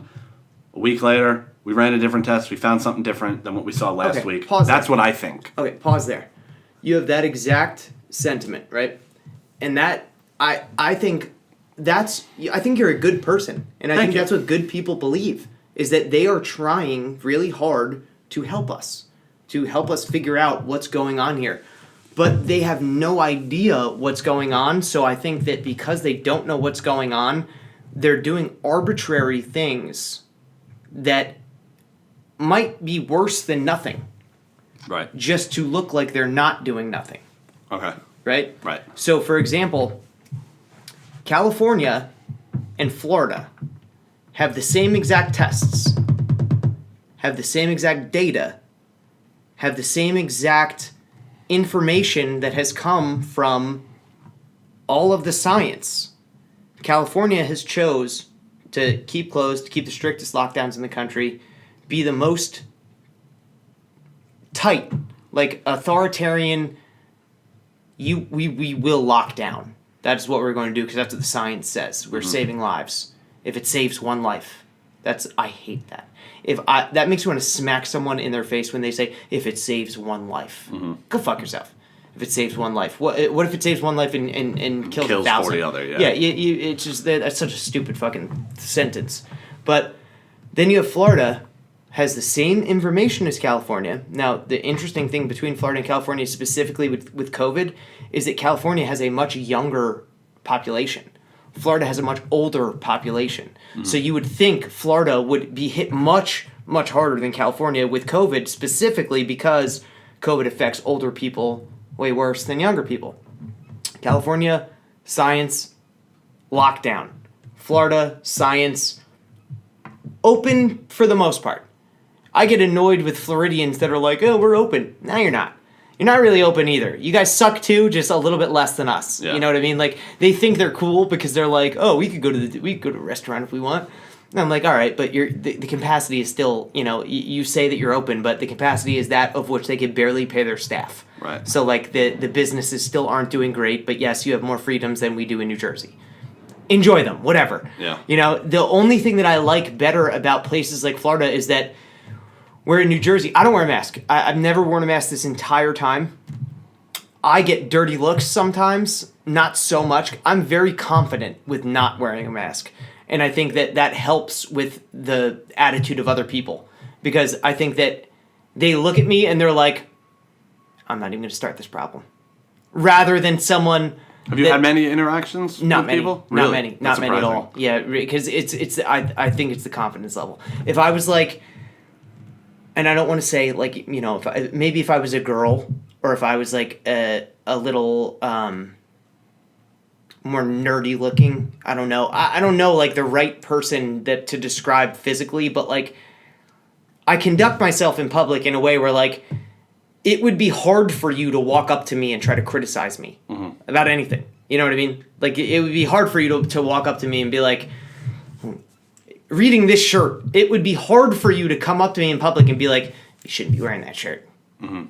Just because I'm like, I'd probably just laugh and be like, "All right," and like keep going. I'm not a confrontational person at all in the way of like, anytime anyone has ever said anything to me for not wearing a mask, I'm never like, "Well, fuck you, I'm not wearing a mask because it's my freedom." Yeah. Like, I think that's so stupid. That's like the stupidest, like, you're not winning. It's the same as the Pepe Le Pew. It's oh, now we're fighting, mask no mask. No, it's not like that. I'll be litigious and I will use the rules on my favor, which everyone in the world should do, because anyone in the world that doesn't want to wear a mask just needs to say, "I don't wear a mask. I have a medical exemption." And the people that work at the store say, "Oh, okay." And then you just keep going and living on your life without a mask. So how many grandmas do you think you've killed from not wearing a mask? 0. And I'll tell you why. Here's where here you want to get real crazy. I don't think sickness is spread from person to person. Okay. How does it spread then? You reacted less to that than you did about my thoughts about the universe, which is insane. well, because your thoughts about the universe was insane to me. No, flat Earth. I should say. When I said the Earth is not a spinning ball, you laughed and you were like, "Are you serious?" Yeah. And I just told you sickness isn't spread from person to person, and you're like, "Well, why do you think that?" Yeah, like I don't know. I don't know why my reaction was different. The two things, like, right. You would think that like one would create like a wait, what? Yeah. But no, I don't think sickness is spread from person to person. So how did millions of people get it then? How does it spread? This is not what I'm like. Not what I'm really. I'm not like the foremost expert in this, right? But I think that species, like human beings, when it's time for like a purge of something, like a virus is getting something out of your body. It's getting like toxins out, or like whatever shouldn't be in your body. It's trying to get it out by coughing and by creating mucus and by diarrhea or whatever it is. It's trying to get shit out of your body.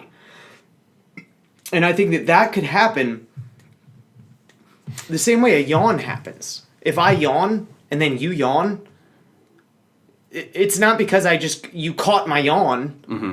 It's that you just happen to see me yawning, and in your body you're just like the yawn it just makes sense. You know what I mean? Like you release things at the same time. So like when you see someone that's sick and you're around them and then you end up getting sick, I think it's because as like a population, we're like, all right, it's time to release these toxins.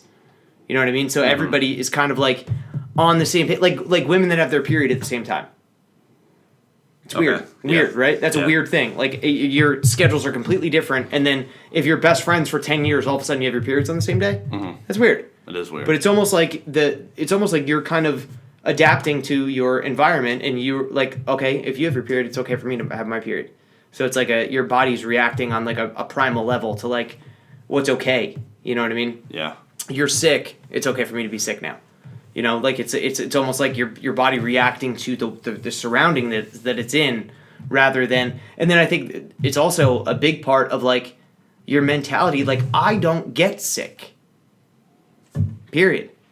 Like, I haven't been sick in the longest time. I can't even tell you the last time I was sick.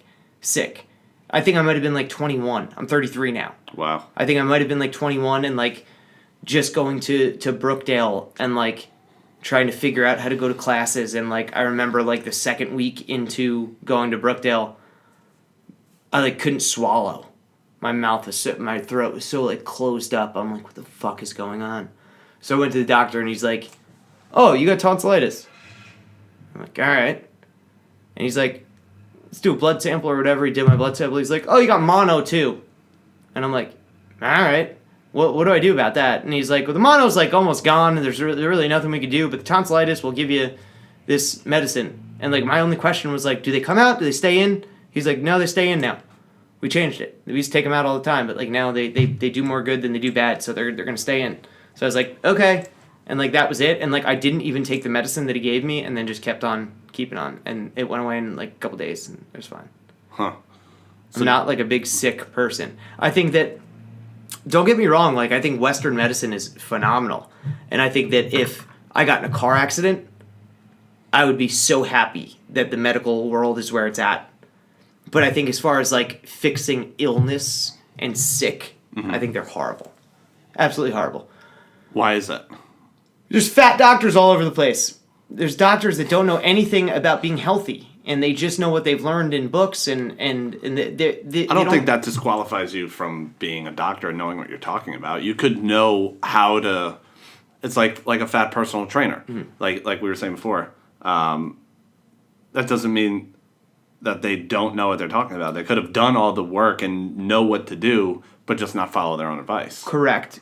But if you knew how much, it's almost like if you knew how much combatives training a police officer got, when you see something crazy happen, you're like, I know why. It's because they have no idea how to deal with that situation. Right. So it's the same thing with doctors and nutrition. They get no nutritional education. They don't learn about food.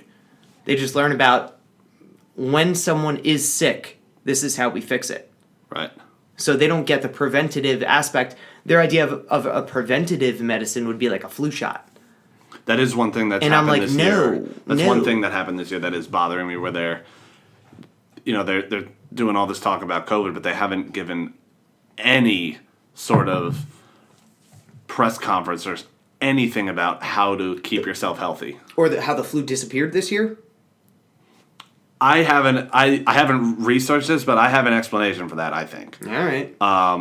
One, I think the masks help. You think they don't. That's something that neither of us are going to budge on. But I also think that because the flu can't spread asymptomatically. So if people are feeling sick, they're staying home and they're isolating away from people. So I think Are they? I think so. How do you know? I haven't seen one person cough out in public in a year. That's crazy, though. That's a crazy way to judge, because has your presence in the public changed within the last year? Have you been in public less? No. Do you think that the public has changed in the last year? Do you think other people have been in the public less? Yes. So you're saying you never heard a cough in the public in the last year, right, or whatever. But I'm saying, like, what has the public looked like in the last year? What is the social consequence of coughing in the last year? You know what I mean? Yeah. You wouldn't think twice of like clearing your throat in the middle of Wawa 2 years ago. Yeah. If I was standing in the middle of Wawa getting a sub, I'd be like, and not care and not even think about it. Yeah. And now, like, you go in Wawa and like 30 people are like, That's true. you know, Valid point, it's different. It's but just different. But I would imagine, so I don't have the evidence, but I would imagine people aren't, if they're feeling sick, aren't going to still run to the store if they I need think that's anything. 100% not true. Because I'll tell You, you. you think the way the world has been the last year, if people are feeling sick, they're still going to go to the store? Yeah, most people. You think? Yeah. Really? Yeah.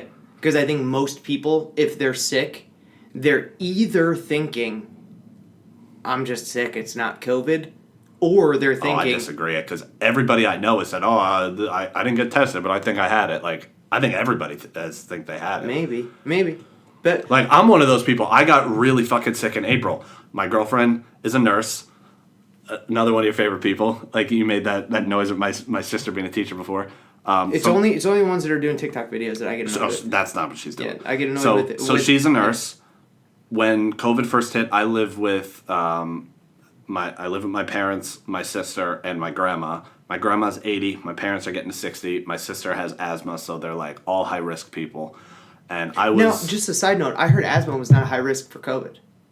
Oh really? I heard. Because my mom has opposite. my mom has severe asthma. Really? And she thinks that she's not at high risk. I don't know if that's true or not. I'm not sure. I've been told. She told me that asthma is not a high risk factor for COVID. Oh, so I don't know. I heard the opposite. So Yeah. I have no idea. That's like I'm saying. Like who knows? Like Yeah. who knows Right. what the fuck is going on? But yeah, go ahead. So I chose to like move most of my shit here, and I was living with my girlfriend, and then her daughter stayed with her dad, and they didn't see each other for several months because she was in the hospital 6 days a week, 12-hour days. My girlfriend. Oh, okay. Being a nurse, so she was in the hospital dealing with COVID patients often.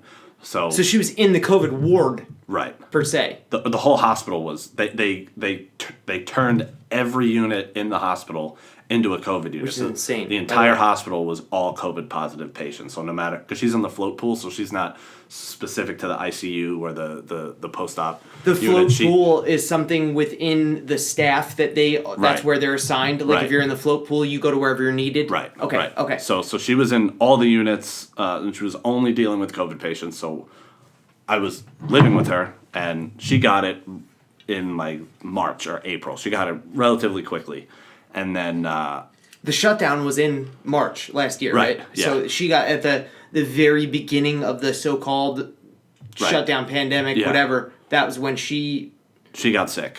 and she didn't even, I'm sure at that time, think it was like, oh, I have COVID. She was just like, I'm sick. Yeah, well, she did think it was COVID, but, Okay. but she wanted to keep working because they were offering I like got you. 3 times the amount of money. Ah, She's like, I'm I'm trying to make trying some to- fucking money. I'm trying to figure out the timing of it. Right. Of when, like, because, for example, in January, if you got sick, you wouldn't be like, oh, I have COVID. You might Right. just be like, I'm sick. Right, So at right. the time that she got sick, she was like, I think I have COVID. Right. Okay. So then she went and got tested, came back positive, and then it came back positive a couple days later, because at the time the results didn't come back as quick. So she was out of work for 2 weeks, and at the time I was started working for Uber, and I wasn't interacting with too many people because most of the restaurants would put the food at the front door. So you walk in, you grab it, you get in your car, just leave it at someone's door. So you're not really interacting with people. So I felt I was okay to work, but then I got really fucking sick. Like, I woke up, I was totally fine Sunday night, woke up on Monday, pool of sweat, my body was so weak, I couldn't even make it I needed to crawl, I couldn't walk, my legs were so weak. And then the day after that, totally back to normal, felt completely fine. So How many hours do you think it was? 14. Okay. Something like that. So I called my doctor that Tuesday. I was like, hey, I was really fucking sick yesterday. Like, couldn't even walk. My legs were so weak. Today I feel completely fine. What do I do? Should I go get tested? Should I just stay home? My doctor was like, just stay home. Because if you did have it, you go into your car, you're going to contaminate your car. And then when you get to the testing site, you could give it to somebody that's going to administer the test. So if you feel better today, stay home for 2 weeks, assume you had it. So I never got a positive test, but I imagine I had it. But it was really fucking weird. It was like I woke up in the morning, was sick. When I went to bed that night, woke up the next day, it was completely back to normal. So it was pause really right there. strange. That exact scenario, if it would have happened to me, I would have never called the doctor, and I would have ended up doing the same thing that you did. Just stayed home? No. Oh, you stayed home when you shouldn't have stayed home? Or you no, there was things you had to do? I mean, I could have went to work, but I chose not to. Oh, you chose not to go to work? Right. Oh, okay. Because my doctor told me to stay home. And I gotcha. I gotcha. I thought you were saying, like, you thought you had it, but your doctor was like, well, we don't know, don't come here and find out, but just, take it easy, whatever. That would be the approach that I had. If I felt a little bit sick, I'd be like, all right, I feel a little bit sick today, whatever, especially if it was like 14 hours contained. If I felt better the next day, I would never call the doctor. Right. Ever. And like for me to call the doctor, or I think it was just timing. Even think about going to the doctor, I have to be to the point where I'm scared I'm going to die by myself. Right. Like, if I don't think I'm about to die by myself, I'm not calling anyone. Okay. You know what I mean? For anything. For no reason. For nothing. Uh-huh. So, like, if I had like a toothache, like, it's funny, this is weird timing, but I have a loose tooth right now. Like, I actually have a loose front tooth, an adult tooth, that my dog knocked loose. So I'm like, sucks. Yeah, so it's annoying. It's really annoying to me. Like, when I talk, when my lips move, it moves it. So, like, it clicks against the other teeth, and it's annoying as shit. I probably had it for 6 months. Mm-hmm. Like, I'm not even planning on going to the dentist. No, it doesn't hurt at all. It's just loose. So, like, it's not bothering me. But, like, there are some people in the world right now that are thinking, like, your tooth is loose and you're just going through life. Like, yeah, like, it's not bothering me that much. It's fine. Like, if it falls out, it falls out. Like, my solution, like, I'm going to go get some Gorilla Glue and glue it. And worst case scenario, they pay for a full new mouth of teeth. Because that's what happens when you put Gorilla Glue in your hair. They pay for a whole new fucking head. So, like, it doesn't matter what. We're living in a world where, like, you can't go wrong. You know what I mean? Like, no matter what you do, like, you're all right. Like, so things bother me much less. I don't go to the doctor for anything. I haven't been to the doctor in probably over 10 years. I haven't been to the dentist in over 10 years. You didn't even go get, like, physicals and checkups and whatnot? Never. Huh. Yeah, I laughed so hard at the doctor. I was a cigarette smoker for a long time, and while you mentioned you just quit recently. Yeah. You did that cold turkey. Yeah, cold turkey with. I shouldn't say cold turkey. I quit cigarettes with jiu-jitsu. Okay. Because if it wasn't for jiu-jitsu, I would have not quit cold turkey. Wow. At all. So jiu-jitsu definitely made me quit cold turkey, but the cigarettes, like, they were fucking me up. But I would justify them in a way where I was like, it's not hurting me in any aspect. Because when I started smoking cigarettes, I was in real great shape. Mm-hmm. So smoking cigarettes didn't make me short of breath. It didn't make me like, there was nothing that it bothered me at all. So I just went through my life smoking cigarettes. And then once I stopped working out and got in really shitty shape, then I realized that, the cigarettes make you not be able to get in good shape. Mm-hmm. So I had to quit the cigarettes to be able to get my lung capacity back to where it used to be. Are you going to go back to the cigarettes? Or No. you feel better without them? I probably won't go back to cigarettes because, and I don't want this to sound like a brag, but I have enough money to just smoke weed. I don't need to smoke cigarettes. Right. Like, cigarettes, I feel like if everyone in the world could just smoke weed, they wouldn't even smoke cigarettes. They just want something to smoke. Right. And weed is so much better. Or even CBD. Like the CBD, like the no high whatsoever. Just something like you could hold that's burning and you look cool and, it's something to do with your hand. And, like, that's what it was. It was like the cool kids club. Right. And, like, me and my 3 friends that smoked cigarettes would go hang out outside the bar and freeze our ass off in the fucking wintertime. But we were cool. Yeah. You know what I mean? But everybody else is... We look so cool. Yeah, we're the cool club. We're going to go smoke a cigarette. You guys, you losers staying here in the warmth. We're going to go smoke a cigarette. Yeah, but it's like... That is like I'm glad that I'm done smoking cigarettes, but I'm definitely done smoking cigarettes forever, because that's something that if there was no science on cigarettes, I have the proof personally to know the problem with cigarettes. Right. You know what I mean? I went from smoking cigarettes and being extremely athletic to smoking cigarettes and being extremely unathletic, and then trying to become athletic on cigarettes.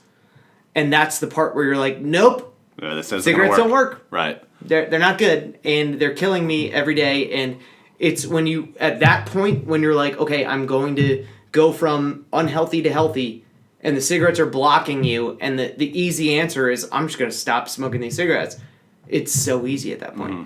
That's the point you get to where it's like, yeah, of course, I'm not going to... There's a direct correlation to why I can't breathe with this guy laying on top of my chest and these stupid cigarettes. Right. That don't even get me high. Yeah. Because there's no reason to even smoke the cigarettes. It was just something that in my head I thought was like, it's cool. Yeah. Like, it's made me happy. So I got a very, very important question for you. Okay. And I think I know the answer, but will you put a mask on for the podcast? Absolutely not. Not for the podcast? No. The same reason I won't say N-word for the podcast. I'm not asking you to say the N-word. Well, yeah, it's the same reason though. Like if we were going into the territory of is that word acceptable, I would have to say it. Mm-hmm. So if I think masks are not good, I'm just not going to put one on just because we're doing a little thing. Damn, I knew that was going to be the answer, but I had to ask. That's the whole thing. I thought that would be funny. Well, and the first time ever. And the whole thing is jiu-jitsu almost made me take a test. Mm-hmm. I'm not going to take a COVID test, right? Because I'm not sick. So if I were to get sick and feel symptoms, I probably wouldn't take a test immediately. Mm-hmm. If I were to get to the point where I'm like, I can't breathe, like something is like wrong with me to the point where like, this is different than anything I've ever felt in my life. Something is fucking crazy here. I might go check myself into the emergency room. Right. But until that moment, I'm not going to. So it's not like a. It's like the. This is one of those stupid things that Ben Shapiro said, where he wouldn't call the lady by her name, that big trans lady that grabbed him by the back of the neck. You remember that lady? No, I don't remember seeing that at all. She's a big trans lady that he was talking to within a circle, and he said, "No, I'm not going to call you a her." Even though they were right next to each other, like me and you are. And she grabbed him by the back of the neck and was like, well, I'll see you in the parking lot. It was like a, big butch dude that has a wig on and, a tank top. And he's like, I'll see you in the parking lot. It sounded like Randy Savage. I don't remember seeing that at all. Yeah, Zoe Tur. Huh. I think that's her name, Zoe Tur. So anyway, that is like, I wouldn't wear a mask just because like, oh yeah, we're doing something cool and now it's fun. No, if we're doing something publicly, my stance is no, the masks are stupid. So I'm not going to say the masks are stupid. When in private, if I walked in the door and you were like, dude, listen. I was thinking about putting a mask on when you answered the door. That would change my mind. If you answered the door and you were like, dude, listen, I know you want to do this podcast. I want to do this podcast too. The only way me and you can have this conversation would be if you put a mask on. I'd be furious that you didn't tell me beforehand, like that I drove all this way, because if you would have told me that beforehand, I would have said no. Mm-hmm. So now that I'm here at the door and you want me to put a mask on, there's a 50-50 shot. I might have been like, okay, whatever, I'll put a mask on because I want to do this. Right. But like... I would never put you in that situation. Which no one should. Yeah. That's a good thing. But I'm saying like, that there's... Why are we being so ridiculous? We're being arbitrary and ridiculous. Like, in my gym, in my jiu-jitsu gym, you can walk in the front door. Most people wear a mask because they have a sign on the door that says, please wear a mask to walk. Please wear a mask in the building or whatever. So there's a sign when you go in, please wear a mask, please social distance. They're getting scrutinized by the state, which I understand. That is a bad thing. When the state comes and scrutinizes businesses and threatens them that they're going to shut them down or whatever, it's a very powerful... I didn't even know that Catones was getting that. Oh, every gym. How do you think I've been doing jiu-jitsu when all the other gyms are closed? My gym's been open since July. We've gotten no problems. They've been open since before that. And the reason they get along... We wear masks in our gym and whatnot, but nobody bothers us. We do. See, that's the funny thing is what they have, like the rule system. It's arbitrary. I don't deal with arbitrary rules. Like if something doesn't make sense to me, I'm like, no. I'm not being silly for you. I'm not going to be silly because you want me to be silly. I'm not going to act silly because you're acting silly. I'm not going to be silly because 30 people think we should be silly. I'm not going to be silly because the majority of people think we should be silly. I'm not going to do that. So if you have to walk into the gym with a mask on, and then you can walk 10 feet onto a treadmill and take your mask off and run, it's an arbitrary rule. Yeah. That's stupid. What are we doing? Yeah. I'm not wearing a mask at all. At all. Yeah. It's stupid. What are you doing by having you wear the masks in the restaurant, then you sit down at your table, you can take them off? Yeah, but then the you got to rules get are definitely they're not arbitrary. consistent. They're arbitrary. Right. They're completely arbitrary, and they're put in place because people don't want to look like they're doing nothing. Right. That's all. That's the people in power, if you want to call it power. People that have power don't want to look like they're being complacent. Right. And doing nothing. So they're saying, rather than doing nothing, we're going to do these ridiculous things. And I'm like, okay, that's fine, but I'm not going to be ridiculous because you're choosing to be ridiculous. Because I answer to a higher power. If God told you to wear a mask, would you? I don't see how that would ever happen, but maybe. That's like one of those things. That's like one of the people say, and it's funny. People are like, dude, let me ask you this one. You and your girlfriend, or you and your, let's call her my wife. She might as well be my wife. The only reason she's not my wife, there's 2 reasons. One of the reasons is that she has not been like, okay, this birth control is done. Like I'm no birth control forever. Then I'm like, okay, I'm in, whatever. And the other one is that she wants an opal wedding ring instead of a diamond wedding ring. What's the difference? Well, I don't even know what an opal is. Okay, a diamond is a very expensive, precious gem, falsely, because they keep diamonds in a warehouse, so they're not in circulation, so people think they're precious, whatever. But diamonds are expensive. An opal is like rainwater. Like an opal is like I could buy a wedding ring a wedding ring that I would get my girlfriend would be like $10,000. Mm-hmm.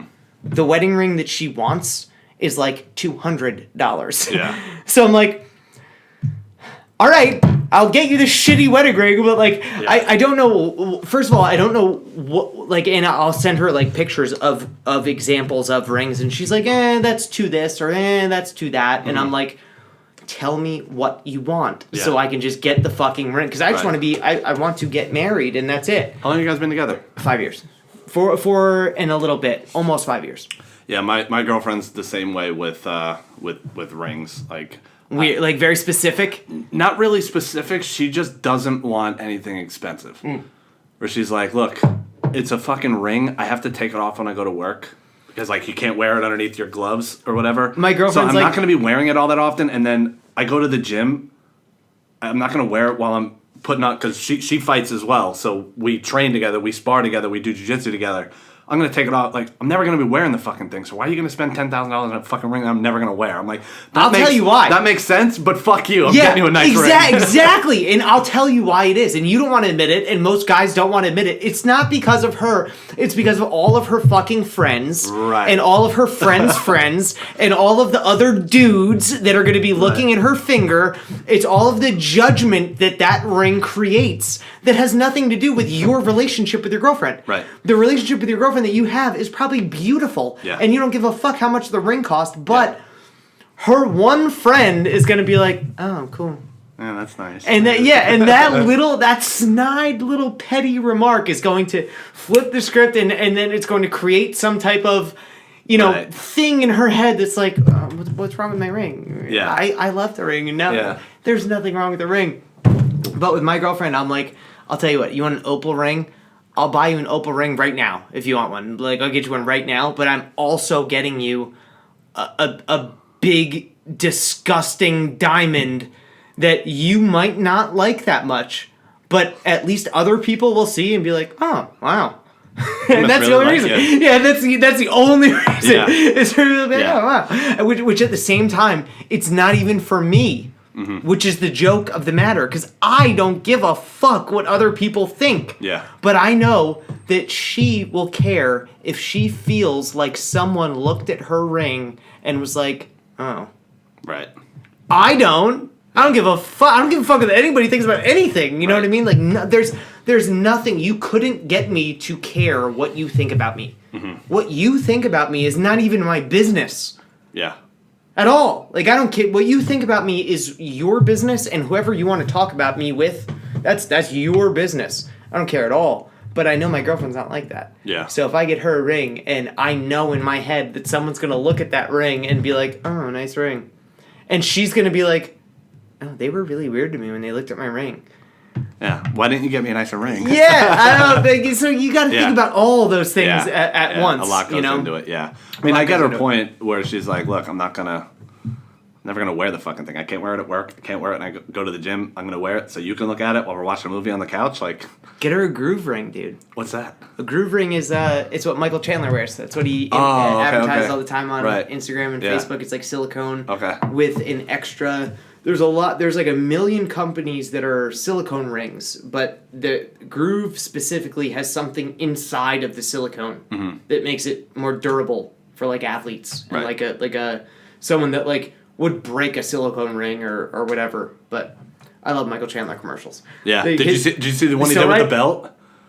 The belt. He got sponsored by some like actual belt company. No. So I'll have to show it to you when we're done recording. I love that. So he's got like all of his like Bellator belts on display in his living room, and he's just standing there like polishing the belt, and he goes, "Oh, hi, I didn't see you there. Just cleaning my belt." Hilarious. And then he goes on like this rant about this sporty belt that looks nice, but it bends so that you can squat down. And then while he's talking, there's like a compilation of him doing like splits while he's cleaning the belt, and he's like up this way under his leg, just polishing his belt in his living room. It's fucking hilarious. It's like an Old Spice commercial, like that type of format where like it gets more ridiculous as we go. It's so I like funny. that. He's the best.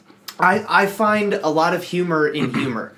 Like, I think that the way people are funny is an important thing. And I think humor is one of the most important things in the world. Like, in the whole world, humor is like almost at the top of important things. Because I feel like it gets people through situations where you might take a firearm and blow your brains all over your child's third grade project on the refrigerator. Yeah. And that is a really shitty spot that a off-color joke that someone might be infuriated about might say, oh, you're a horrible person because you like this joke. And you're like, hey, lady, if I didn't laugh at that joke, I just would have blown my brains on my kid's art project. Yeah. You know? Yeah. So there's like, we got to figure out like what's really bad here. Did you see what happened with Bill Burr last week? Yes, I did. Elaborate. Yes, I did. I think. First of all, do you like Bill Burr? I used to like Bill Burr, just like I used to like Joe Rogan, just like I used to like Ben Shapiro. What did Bill Burr do that? There was a Bill Burr that used to exist that stood on stage in Philadelphia. Okay. 99% black crowd, hostile Philadelphia crowd, tough, and he battled them. Right. For 13 minutes. Right. To the point where I was standing in my living room going, yeah, Bill Burr!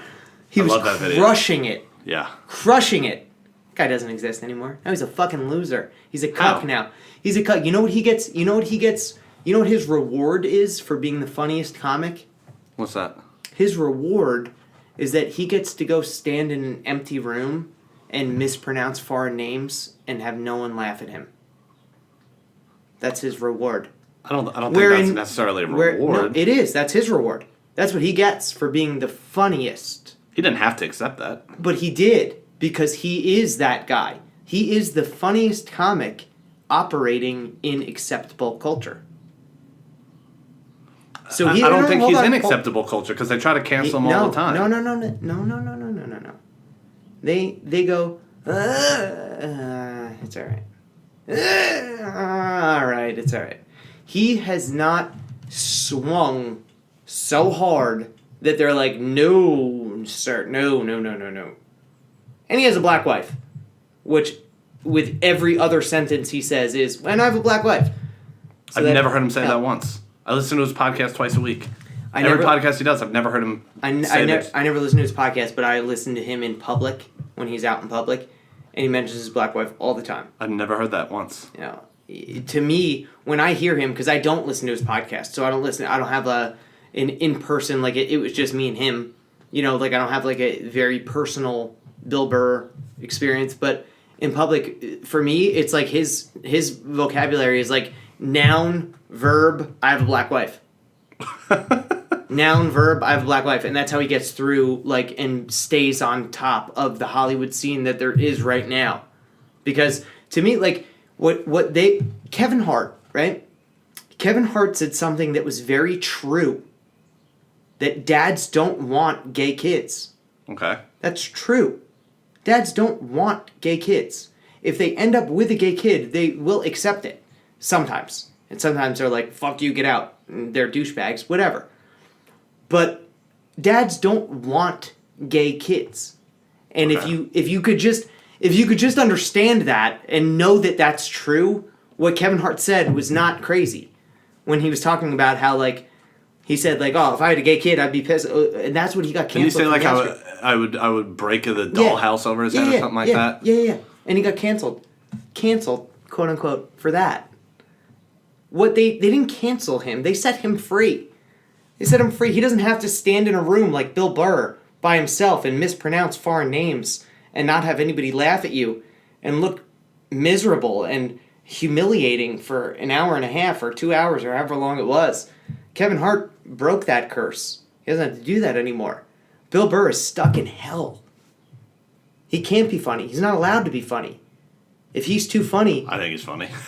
But he's funny. He's funny in the context of what's allowed to be funny. You know what I mean? I don't know. I think he...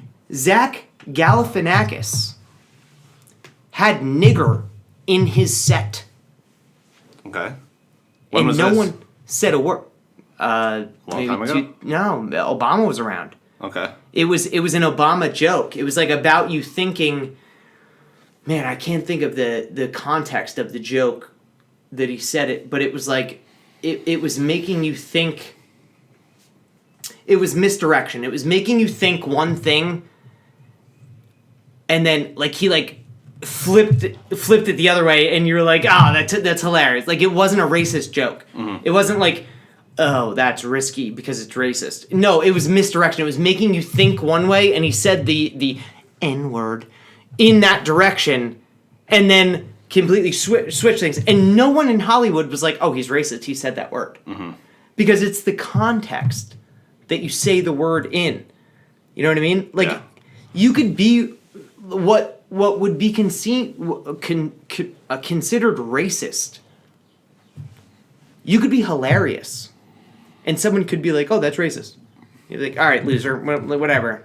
You don't understand that that's hilarious. It's not racist because I don't hate black people. Right. Like, there's nothing racist about that because I don't hate Chinese people. There's nothing racist about what I just said because I don't hate Jews.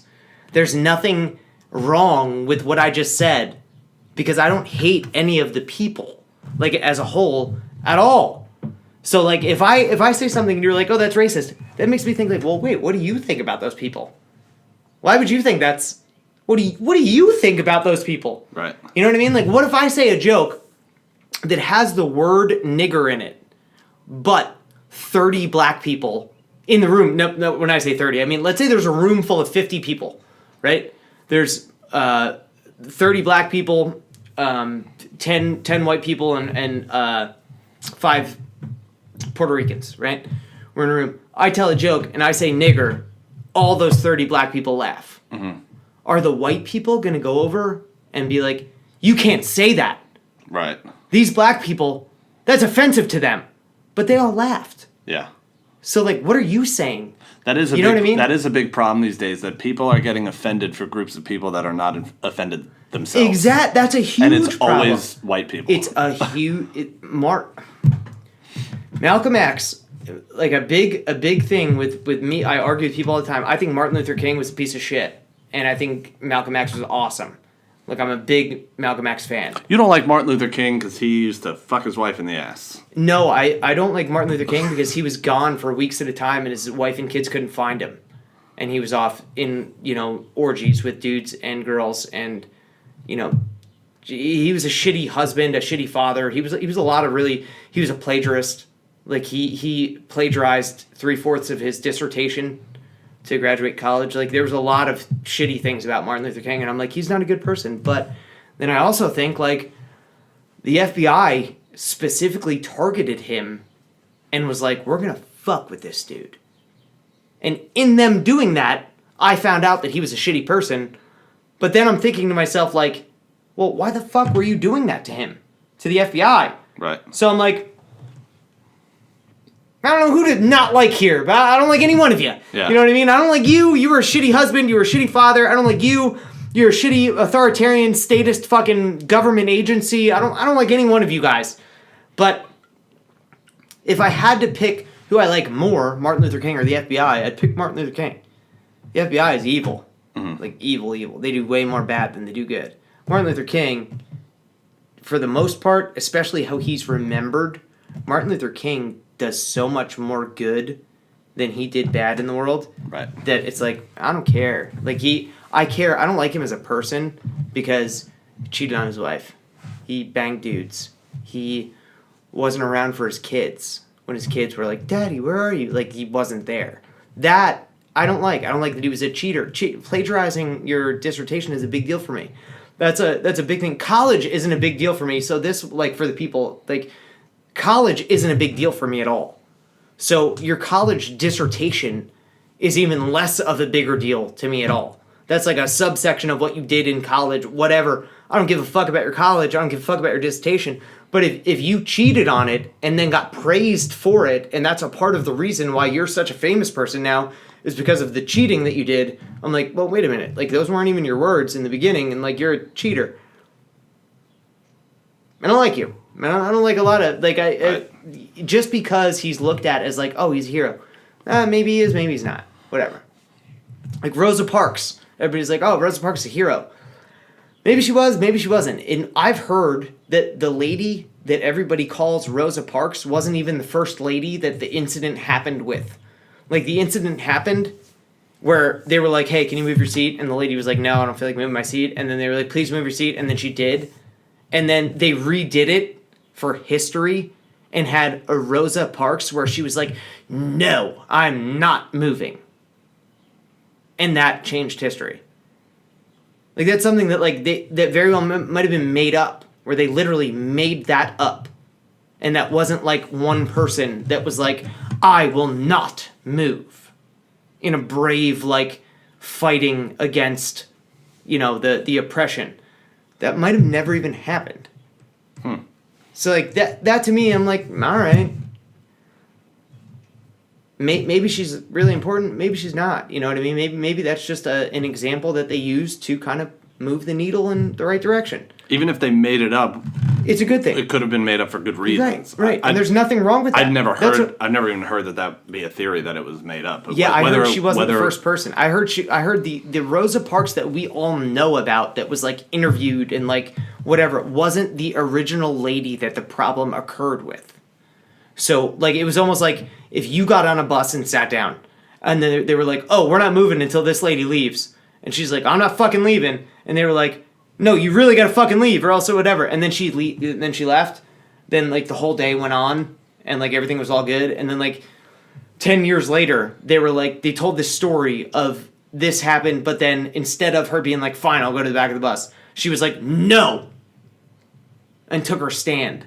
You know what I mean? And then that was the story of what happened. Well, that makes sense, because I would imagine a ton of people would say, I don't feel like moving, and then eventually gave in and left. That would make sense that would happen a whole bunch of times. But she was the one that actually, stood her ground. I think that was the point of the story, was it not? Exactly. But if in the real story she wasn't the one that stood her ground, then it's just a fake story. Right. And it's a good story. It's a good fake story. But it's just a fake story. That's all it is. Right. And it might have created, like, years and years of racial tension for no reason. Yeah. Which is crazy to me. Like, I believe in, like, Martin and Malcolm, very different. Martin Luther King believed in we're all equal, so how dare you not let me do what I want to do with you? Mm-hmm. And he begged the white people to say, accept me. Malcolm, on the other hand, was like, fuck you guys, we'll do our own thing. Mm-hmm. And I relate to that so much more. Yeah. That's me. I'm like, oh, there's gyms that hire personal trainers that are working for the gym. I'm like, fuck you guys, I'll do my own thing. I'm a personal trainer. I don't work for any gym. Right. I'm just a personal trainer here by myself. And like that's my mentality is like, no, I don't want to be a part of your thing. And Martin Luther King was all about begging white people to accept black people to be a part of their thing. It was the white people's thing, and Martin Luther King was like, we need to be a part of that thing. And Malcolm was more like, cool, we'll make our own thing. Right. You have your thing if you want it. We'll make our own thing. If you want to accept us into your thing, cool. We'll come hang out. If you want to come into our thing, cool. No problem. But if you don't like us, we don't want you to pretend you like us. Right.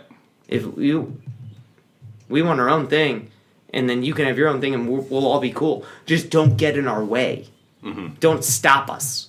You know what I mean? Don't create laws where it's like white people could do this, but black people can only do this. Mm-hmm. That was like the big thing. You know what I mean? Like as long as we're all equal under the law, and like, oh, you can open a business, I can open a business, we're good.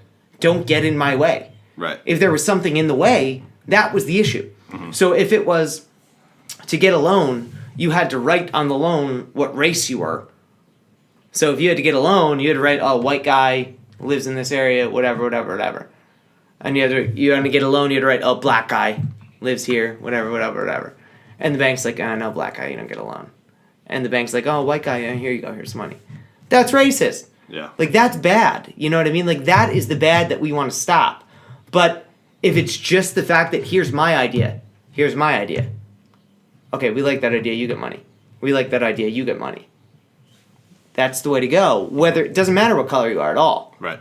It's just that Malcolm's idea was that, okay, if you don't like our skin color, we're not going to trip out that you're just too stupid to understand that it doesn't matter our skin's darker. Mm-hmm. Because that's what it is. You know what I mean? That is racism. Racism in itself is someone being like, I'm too dumb to get that like the color they are doesn't make a difference. You know what I mean? Like right. It's like it doesn't matter at all what color someone is. They're either they're a good person, a bad person, they're an asshole, they're not an asshole. There's lots of white people I like, there's lots of white people I don't like, there's lots of black people I like, there's lots of black people I don't like. Lots of Asians I like, lots of Asians I don't like, lots of Muslims like you could go on and on and on and on. Mm-hmm. It doesn't matter at all. It's a matter of Ron Paul again said it the best. It's racism is a form of collectivism that I refuse to be a part of. If you're a racist person, you're saying, oh, this whole race as a collective is this. And I refuse to do that. I'm an individualist. Right. Everybody's an individual person. You could be a gay, black, American Indian with a limp. And I can be like, all right, I agree with everything you agree with. We're cool. Right. You know? And you could be a white dude that likes jiu-jitsu and doesn't like vaccines and likes bourbon. And I could be like, you're the worst person I've ever met in my life. Mm-hmm. Even though they like things I like. It doesn't matter. You know what I mean? Like, what does it matter? What matters is morals and truth over everything. That is my biggest thing is morals and truth. What is your moral compass and where is your... What is true and what's not true? That is the biggest thing for me, period. Right. Where can we both look at the same thing and say that that's good or that's bad? If we look at, let's say we look at a child being kidnapped. Is that good or is that bad? Bad. Bad. Right? Right. Let's say eating babies. Good or bad? Well, you got one... Oh, bad. Of course, it's bad. And that's how easy it is. But people want to overcomplicate it when they're like, well, no, dude, it's fine to fuck another dude. No, it's not. That's where we disagree. No, we don't disagree because I think it is fine. Oh. It's fine for you to fuck another dude. Oh, okay. All right. But it's not good. It's not a good thing. It's fine, sure. Fuck another dude. I don't care. I don't care at all. It doesn't affect my life at all. But let's not pretend it's good. There's a difference between good. Would you say it's bad though? Yeah. Why? Well, here's why is that bad? If it doesn't affect your life, why is it bad? All right. Well, how do you figure out what is good and what is bad? Right? I don't know. I can tell you one way. One way is to think if everyone did this, would the world be better or worse? Okay. If everyone was gay, the world ends. Right. It's not a good thing. It's just something that you can do that, like, all right, no big deal, but, like, we're not going to say that's good. It's like chewing with your mouth open. You can chew with, like, there's people in my family that are gay that I love. I love them. I would kill other people for them to save them, you know, or like, I would kill for gay people in my life that I love. I love them. And I would never hate them because they're gay. But I'm not going to say that being gay is good. Mm-hmm. It's not a good thing. It's just something that you do that I'm like, yeah, that's gross, whatever. It's like chewing with your mouth open. That's an interesting perspective. If you chew with your mouth open, I'm like, ew, that's gross, whatever. There's a guy who he passed away, but he was married to, this is a really weird family connection, but it was my aunt's half-sister's husband. So, however, he was related. He was at Thanksgiving all the time. So this dude used to blow his nose at the table. Like, sitting at the table with everyone, be like, wow.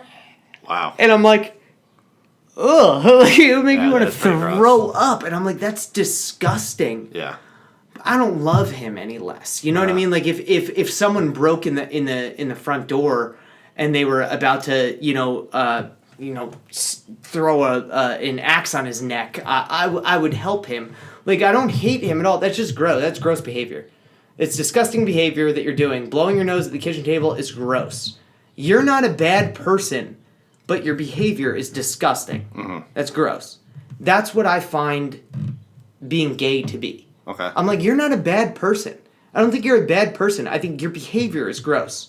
What you're doing is nasty. You're sticking your dick in another guy's butt. That's gross. It's gross.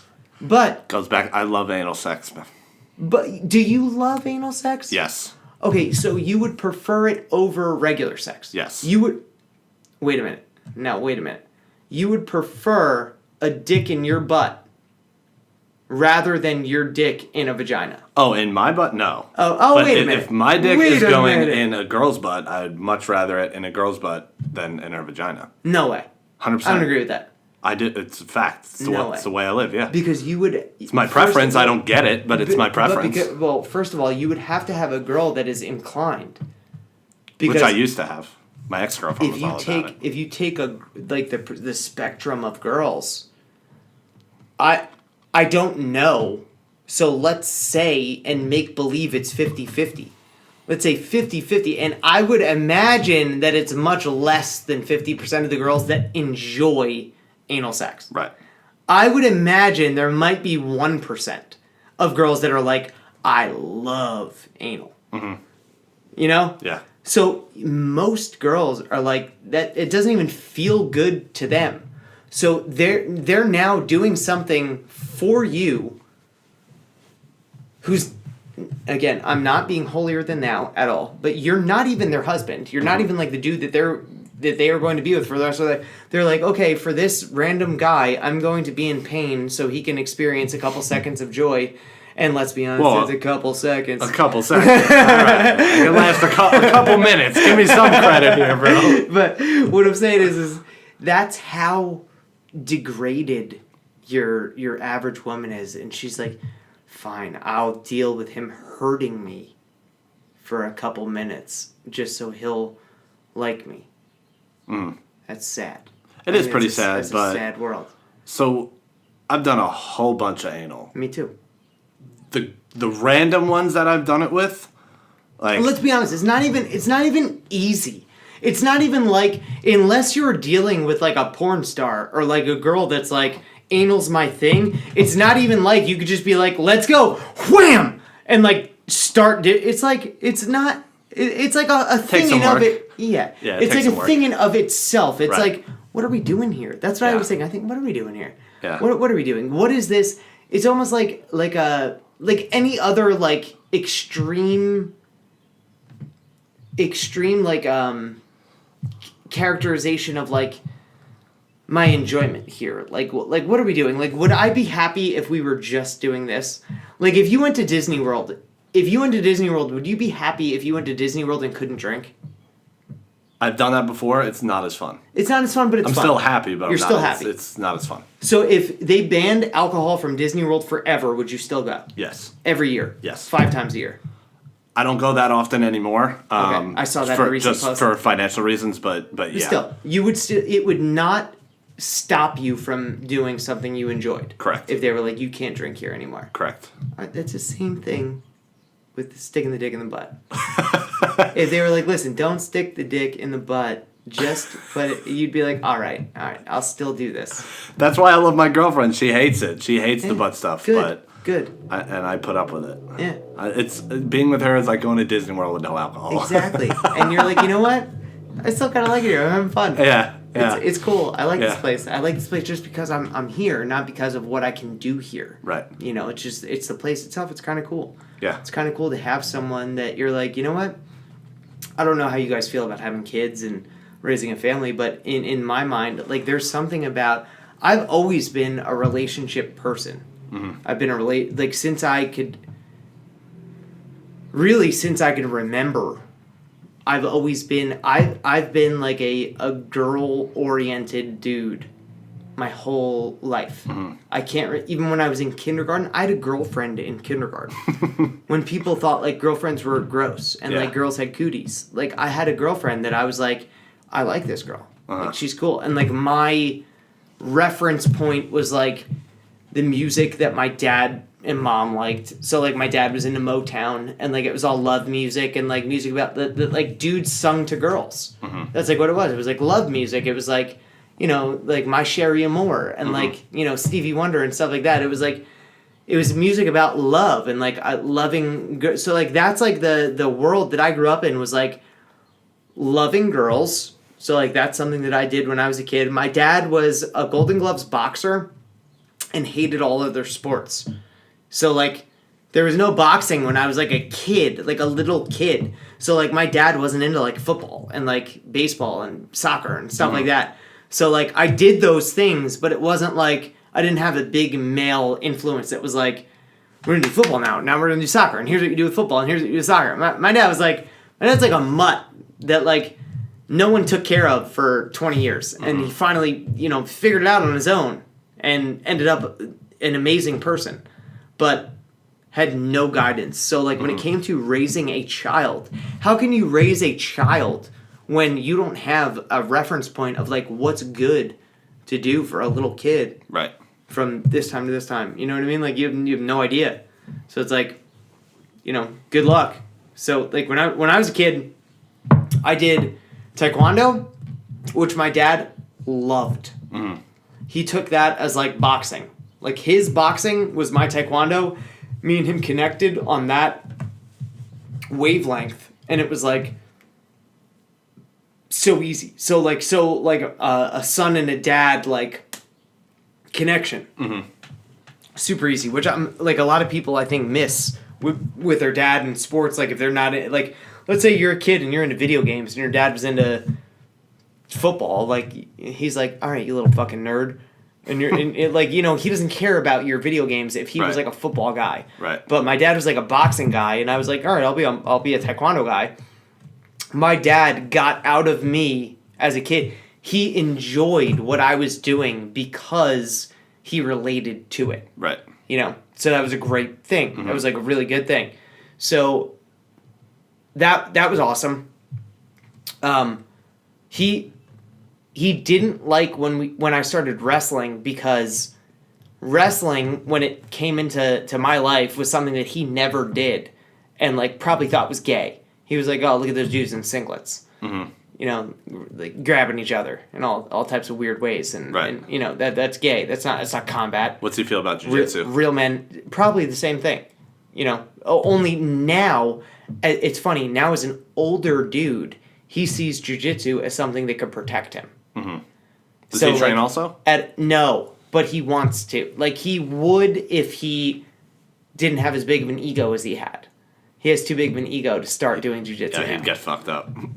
And he would not have... He'd punch someone in jiu-jitsu, and he'd Yeah. be like, "Oh, you think you're stronger than me?" And, like, you know, it wouldn't be jiu-jitsu. It would be like he's defending his life. Yeah. Like, you know...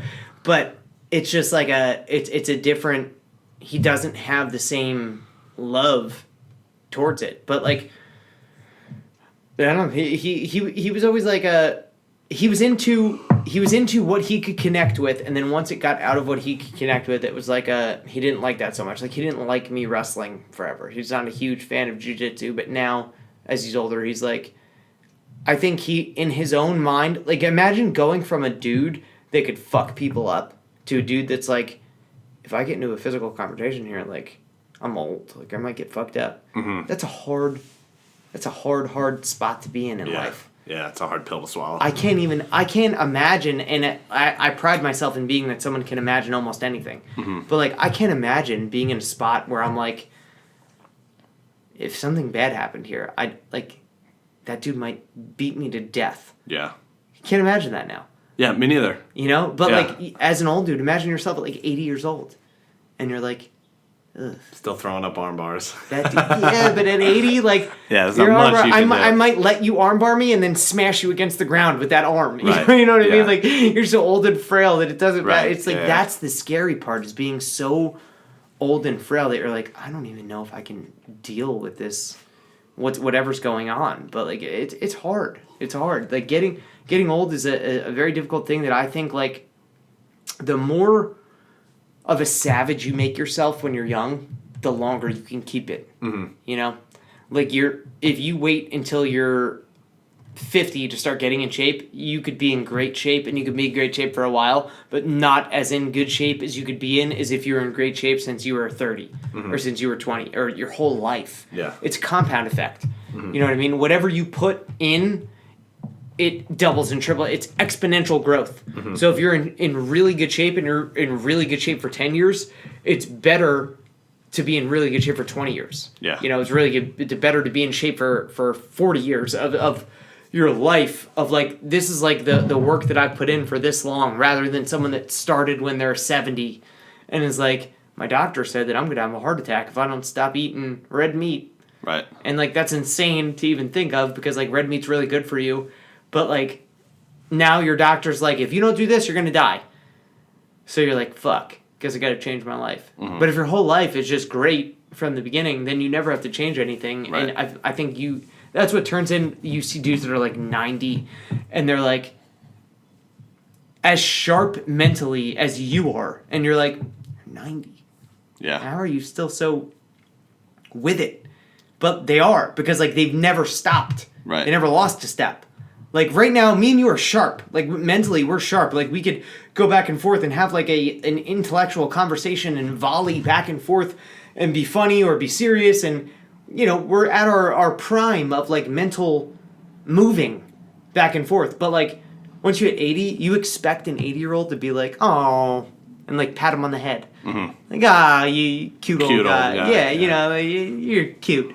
And you don't expect them to be sharp and with it. But I feel like if you just don't give it up, you're with it forever. Right. You know, you never lose it, so you're always with it. You know what I mean? Like, it's like it's a war of attrition. Yeah. You can't give up on those little things. And, like, that's the thing. You know what we should do? We should take this time. Do we have, like, a limit? Are we limited at all?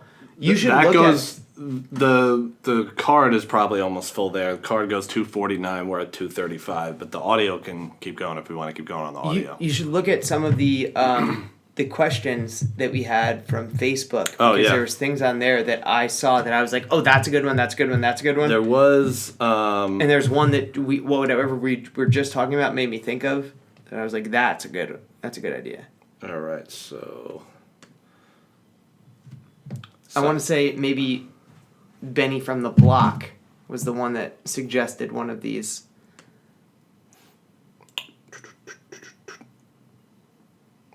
Which I like Benny a lot. I think Benny is one of the people, my relationship with you and my relationship with Benny, the only difference is I met you once. Mm-hmm. Yeah. We're the same person. Like, I've never met Benny in person. But, like, me and you and me and him, I'm only friends with him because I'm friends with you. And we have interacted on so many posts that I'm like, this is a good dude. Yeah. And I'm sure he's like, that's a good dude. And, like, even though we don't we don't agree on everything, we're like, he's a good person and he's not lying. Right. And, like, that's, like, my biggest thing is, like, he's a good person and he's not lying. He's not lying to me. So Benny wrote, the role of government, sex and gender, why it is/is not important, what's wrong with the world, the meaning of life, religion, good, bad, space exploration, music taste, economic uses of ketchup. We touched on a lot of that. We did touch on a lot of that already, and we can eliminate a couple of... Change this battery. That's okay. Died again. We can eliminate a couple of those things, like the economic use of ketchup. It is never economic to use ketchup because you're taking a tomato, which is economic in and of itself, and you are adding things into it like high fructose corn syrup, which is not economic. So I would eliminate ketchup use from everyone's diet if I could. You don't eat ketchup? And say, no. Oh, I love ketchup. Unless it was I don't eat... Hit record. I have a diet that I eat that is like, this is what I eat every day, and then on my cheat days I'll eat anything. Uh-huh. So, like, it's not like, oh, you don't eat ketchup? Like, oh, I'll eat ketchup.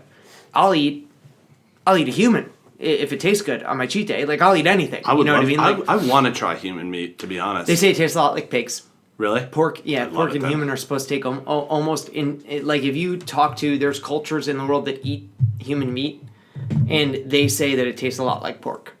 So this reminded me of something. It doesn't have to do with Facebook, but my girlfriend's worried about it because I think, and I could be wrong here, but I am fucking fascinated by serial killers.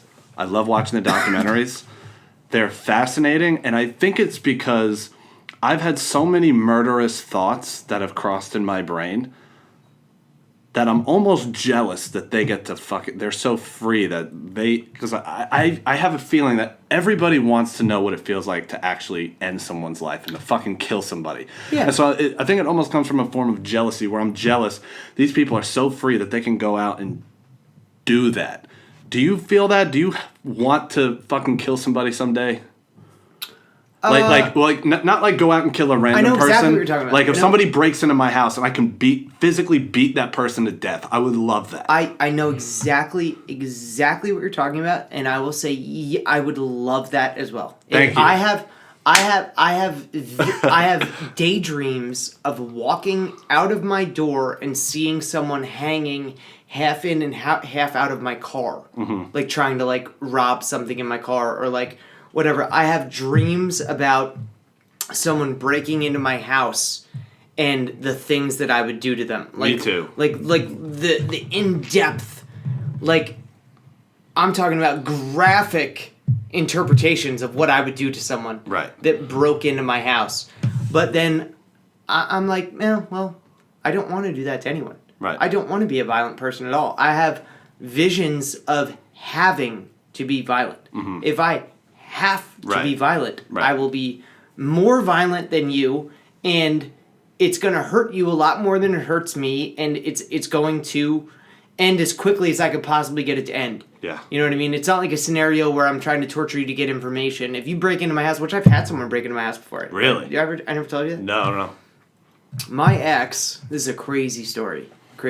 My ex had an ex that was crazy and decided at one time that he was not the ex anymore, and it was a big misunderstanding, and she didn't realize how much she loved him, and she was wrong, and he was right, and knew that he was right, and decided that it was a good time for him to just throw himself back into her life. Mm-hmm. So, this luckily, I don't even know about luckily, but it happened on the phone first, kind of. He was texting her and was like, I'm tired of this, whatever. So, this was going on, and she was, like, telling me, like, something crazy's going on right here. I don't know what's happening, but, like, he's being a fucking complete asshole, like, he's being a psychopath, this and that. I'm like, okay, whatever. We're sitting on the couch, and we both hear, which was, we had a gravel driveway. Okay. It was his tires in the gravel driveway. So he came to our house, tires in the gravel driveway. We lived in a garage apartment at the time, so you had to get into our house. It was a big garage looking structure, standing seam siding and roof, and there was a door on the outside that you opened. You went into a little concrete vestibule. You could go left into the garage or straight up into the apartment, right? It was a second floor apartment. Mm-hmm. So fucking gravel goes crazy. She goes, "Oh my God, I think he's here." And I'm like, "What?" Like, I had no idea that, like, it was going on to that extent. Like, yeah. Whatever, your ex, like, or your girlfriend at the time, fighting with her ex, like, what? I'm not even thinking. I don't care at all, really, what's going on. I'm a very trusting, loyal dude. Like, if you're fighting with your ex, I'm not going to even try to get involved. I don't care what's going on unless you're like, well, he said this. What do I say? And then I'm like, first I'd be like, I don't care what you say. But, secondly, I would try to give you some advice, but I don't care what's going on. But anyway, they're fighting. He pulls up into the driveway. And then the next thing I hear, she goes running down you would have to go, there was like a half wall because the stairs were going straight down, and we lived on one story of the upper floor. So if you can imagine, like, you can't just have stairs without having like a half wall. Right. Like, to block you from falling down the fucking stairwell. Yeah. So she goes running down the stairs. I'm like, what the fuck is going on here? So she goes running down the stairs, out of the first door, slams the first door, goes out the second door. I go, and I'm standing at the top of the steps, like, listening, like, what the fuck is going on?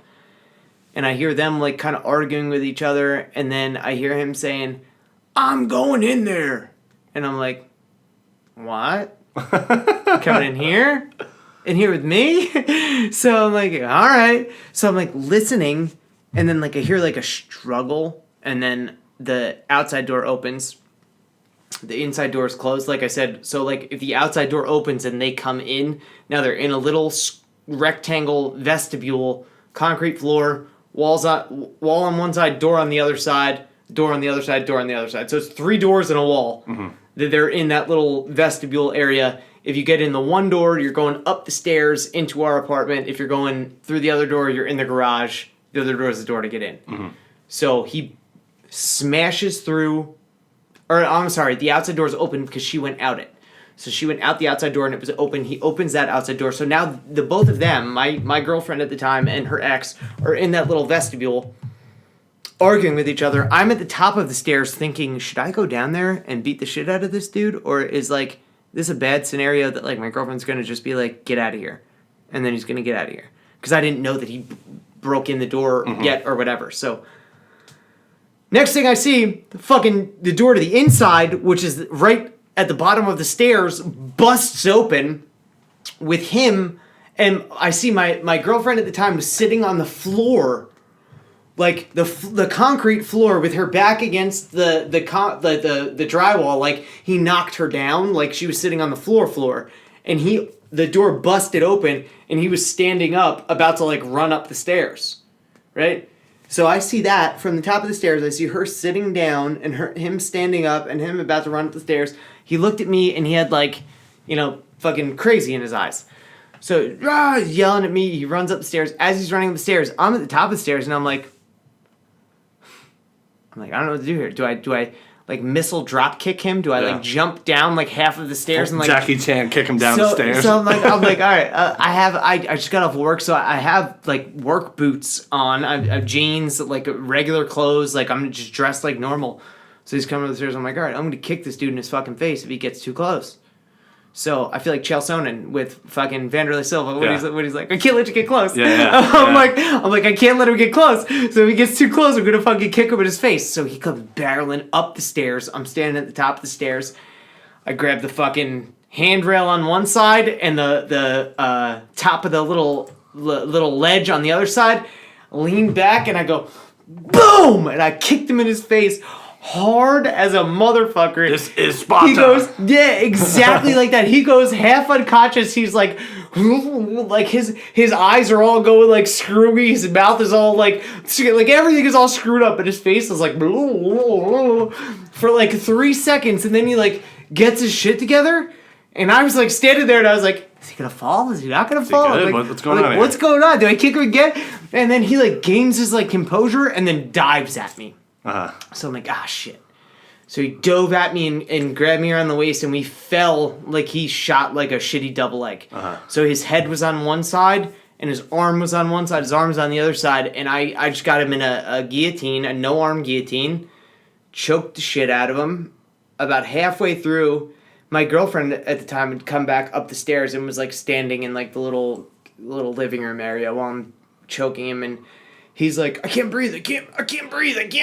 That's and he's the like, point. he's like yelling, I can't breathe, like for me to let go of him. And I'm like, yeah, I know. And like he's like getting, and as he can't breathe for real more and more, he's like letting my legs out from under him because he's like, I just want this guy to get off of me because I really can't breathe. He's gonna kill me. So I would have killed him. So he's letting my legs out from under him. So I get my legs out from under him and wiggle them around into more of like a, now I'm on my knees and I'm choking him instead of him being on top of me and me choking him. So I'm on my knees and I'm choking him now. And I'm like, well, I don't want to choke him unconscious. And I to be honest, like I just want him to leave. But that idea wasn't in his brain. He wasn't like, I'm going to leave now. He like wanted to talk at the moment. He wanted to be like, I love her and you don't understand and I'm... So like in the moment, in the moment that like I'm choking this guy in my living room, my girlfriend's yelling, "Don't kill him! Don't kill him!" And like she thinks I'm gonna get in trouble if I kill this guy. I'm like, I can kill him right now, and it's fine. Like it's really fine. I can kill. This is the only time I can kill someone. I can kill him. And she's like, no, don't kill him. So she's screaming. I'm choking the guy. I get my legs out. Now, from this part on in the story. This is going to be his point of view. If he were to be describing what happened, this is to be believed to be what he would describe as the rest of the story. So from his perspective, I scooted my legs out from underneath him and proceeded to beat the shit out of him with, like, he was on his, imagine someone on their hands and knees. This is what he would say.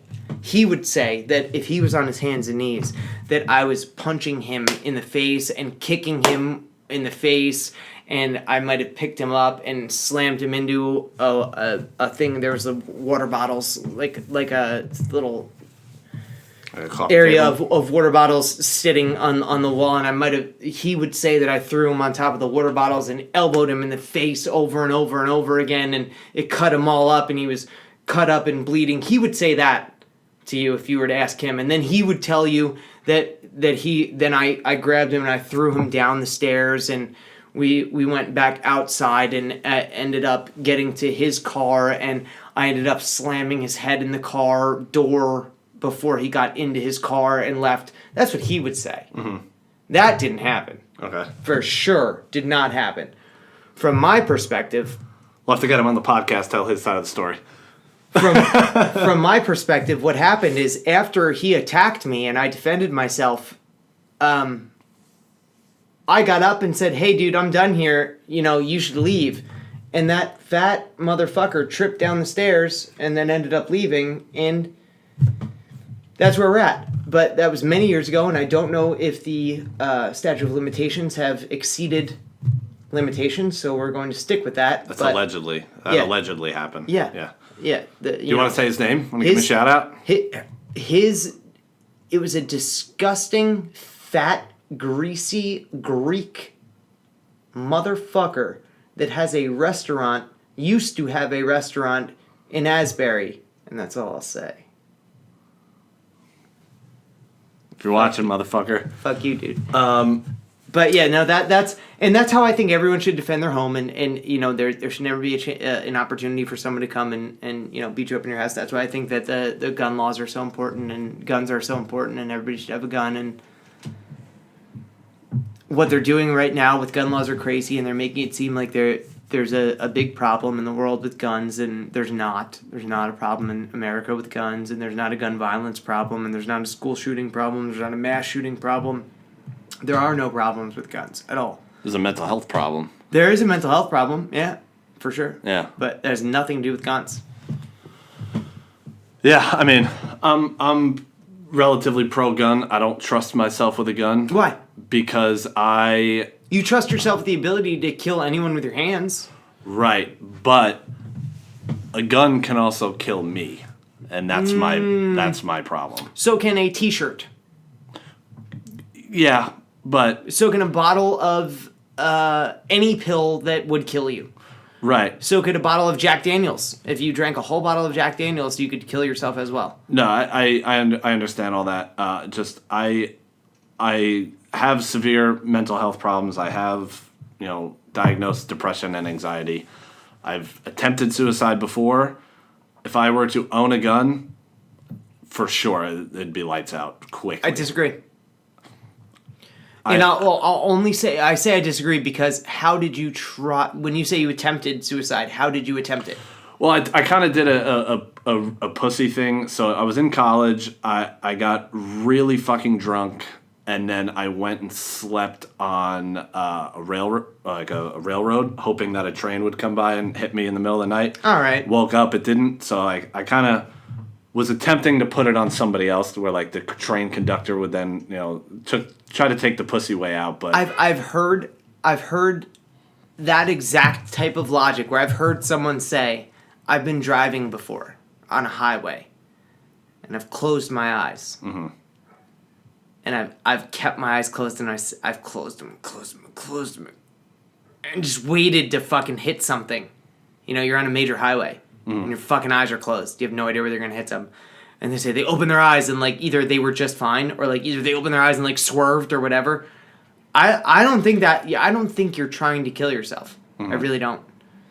At that moment. At what you're doing. If you were trying to kill yourself, you're either going to kill yourself or you're not trying to kill yourself. You know what I mean? Right. If you want to end your life, you are either going to end your life or you're not.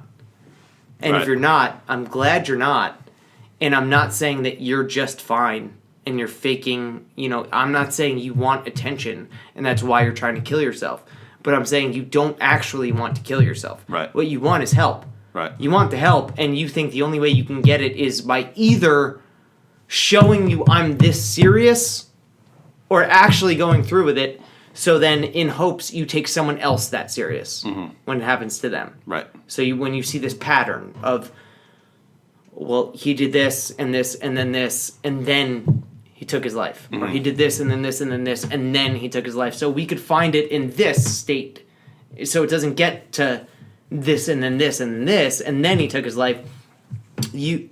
What I think most of the time is people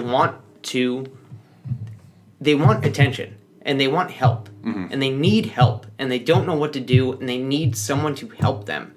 And they don't know how to get help other than to make it seem so serious to say, if you don't help me, I'm going to kill myself. And then people go, he needs help. Right. He needs some help. Because that scares people. Right. That's a scary thing. No one wants to deal with that. You know what I mean? No one would want to live with the guilt of they could have helped someone, but they just did nothing and they killed themselves. Right. That's whoa. All I needed to do was talk to this dude. Yeah. And he would have been okay. But I did literally nothing and he killed himself. Right. That's a guilty fucking conscience that you have to live with for the rest of your life. And I don't think anybody wants to live with that. But I think that the I tried or the I attempted suicide, I think what you're attempting with suicide is you're attempting to get someone to understand you. Mm-hmm. And I think a lot of people reach the conclusion that they can't get that understanding. Right. No matter what. Mm-hmm. And even if they only talked to 4 people, and if they would have talked to 7, they would have got to someone that understood them. Mm-hmm. They only talked to 4. Right. And they thought that 4 people was a representation of the whole world, and nobody understands them. Right. And they're fucking done. And I think that the pain that you must be in, and the despair that you must feel, and the being in the moment of killing yourself, I could never imagine. Mm-hmm. Because I would kill someone else. Right. I'm too selfish. Yeah. I'm too selfish to ever kill myself. Mm-hmm. If I ever felt those emotions, I'd kill someone else as punishment. And I'd say, you're the fucking problem. I'm not the problem. Right. You know, if I feel despair, I'm going to direct my despair at someone else, not myself. Right. Like, I'm going to think, like, my default position is this world is better with me in it. Mm-hmm. It's not better with me out of it. So, like, no matter what happens, I'm going to be better off being in this world. Mm-hmm. Because, like, maybe there's one person that I might be able to make smile that's not happy. That's right. good. That's Yeah. good for me. I don't care. Yeah. If that's like, if the only thing I did, let's say I went from being born until I'm 99 years old and I pass away of old age, happy, surrounded by my 17 kids and our generational family farm, I'd be super happy. Let's say I helped one person feel like someone understood exactly what they felt like and was like, no, dude, you're not thinking the right way. I understand exactly what you're feeling, but that's not how you deal with those feelings. Deal with them this way. Right. And they're like, oh. And once they go, oh, it changes their life and they're not that person anymore. So you just set someone free that might have killed themselves because they didn't have the answer. So even if you don't even know, you don't even need to know that person at all. But if you just have the conversation with that person where they're like, I'm stuck, I'm in this position, and you're like, no, you're fine. You know, this way, this is the way out. It's super easy. I felt that way too. You know, it's no problem. But you know, killing yourself isn't going to fix anything. You know, whatever to get you to this position where they're like, oh, no one has ever talked to me in that way. You know what I mean? Like, right. no one's ever touched me on that level or whatever. And that's why, like, one of the things that I wrote on the Facebook thing yesterday is if you're going to mock someone, you have to mock everyone. Right. And you have to mock everyone equally, or else if you mock someone, it's not cool. Mm-hmm. If you just mock one person, like, imagine if you were on Facebook and all you did all day was make fun of Asian people. Mm-hmm. It's all you did. 24/7 for 6 years. Your Facebook feed and your podcast and your YouTube, everything was making fun of Asian people. That's like what you've just done is like injected hate for people that trust you and like you and say like, Tea Time with T Cross, I listen to that every week. This dude does nothing but hate on Asian people. There's got to be something wrong here. Mm-hmm. There's something wrong with them. For this dude that likes everything. He loves MMA. I love MMA. He loves butt sex. I love butt sex. He loves, like, you could go on and on and on.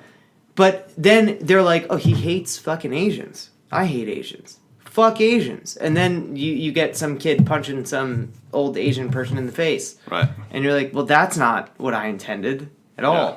And even if I had criticisms of the Asians, like that, I didn't want anybody to punch them in the face, especially right. some random dude that was just he owned a dry cleaning place that I happen to frequent all the time. I like that dude. You know, we're both fellow Mets fans. Like, we talk to each other all the time. You don't want that guy to get punched in the face, but no one gets that because you're talking about Asians all the time. That's why it's like a spell. It's not like I hate Asians. It's not you saying like I hate Asians. It's like when you say Asians, it's not all Asians. Just like when you say Muslims, it's not all Muslims. When you say anything, it's not all those people. But when you have to explain that over and over and over again, it's not all those people. Then that's like where it gets frustrating having to be like, yeah, I know. That's why I don't do it. I don't justify myself anymore. Being like, I'm not racist, but I feel this way. Mm-hmm. I won't say that anymore. I'm saying I feel this way. And that's it. I won't be like, I'm not a racist, but this is how I feel. Because I'm not going to let you judge my heart. Mm-hmm. You have I don't care what you think about me. Right. You have I'm dealing with a higher power than you. You know what I mean? If you think I'm racist, I don't care. You don't know me. You don't understand me. And I don't care that you do or not. Mm-hmm. I know I'm not racist at all. And there's no reason for me to act like I was one and apologize for anything that I said, because nothing that I said was actually offensive at all. Mm-hmm. At all. If I talk about, I'll give you a good example. I think one of the funniest things I've ever done on the internet. There was do you like the UFC like shit posting pages online? Like all the I like that culture because it's funny to be in, and then like half of them you're like, that's not funny. And then half of them you're like, that's hilarious. Yeah. And like they're clever, and they're like, the internet is always undefeated because there's always people that are funny and people that are not. But what on this particular post, it was there's a lot of what people would call racist posts on these pages. Right? And there are things like, this is what someone would call racist if they were like, I wish I could punch Colby Covington in his face, that little white bitch. And like, someone else will be like, oh, you racist. And like, someone else will come out and be like, oh, Kamaru Usman, he's not the best champion ever because, whatever. And then someone will come out and be like, oh, you're racist. You just don't like him because he's black. And like, there's nothing, like, no one is talking about racism here. Right. Like, you're both retarded people that are using something that will create anger in other people if you just involve their race.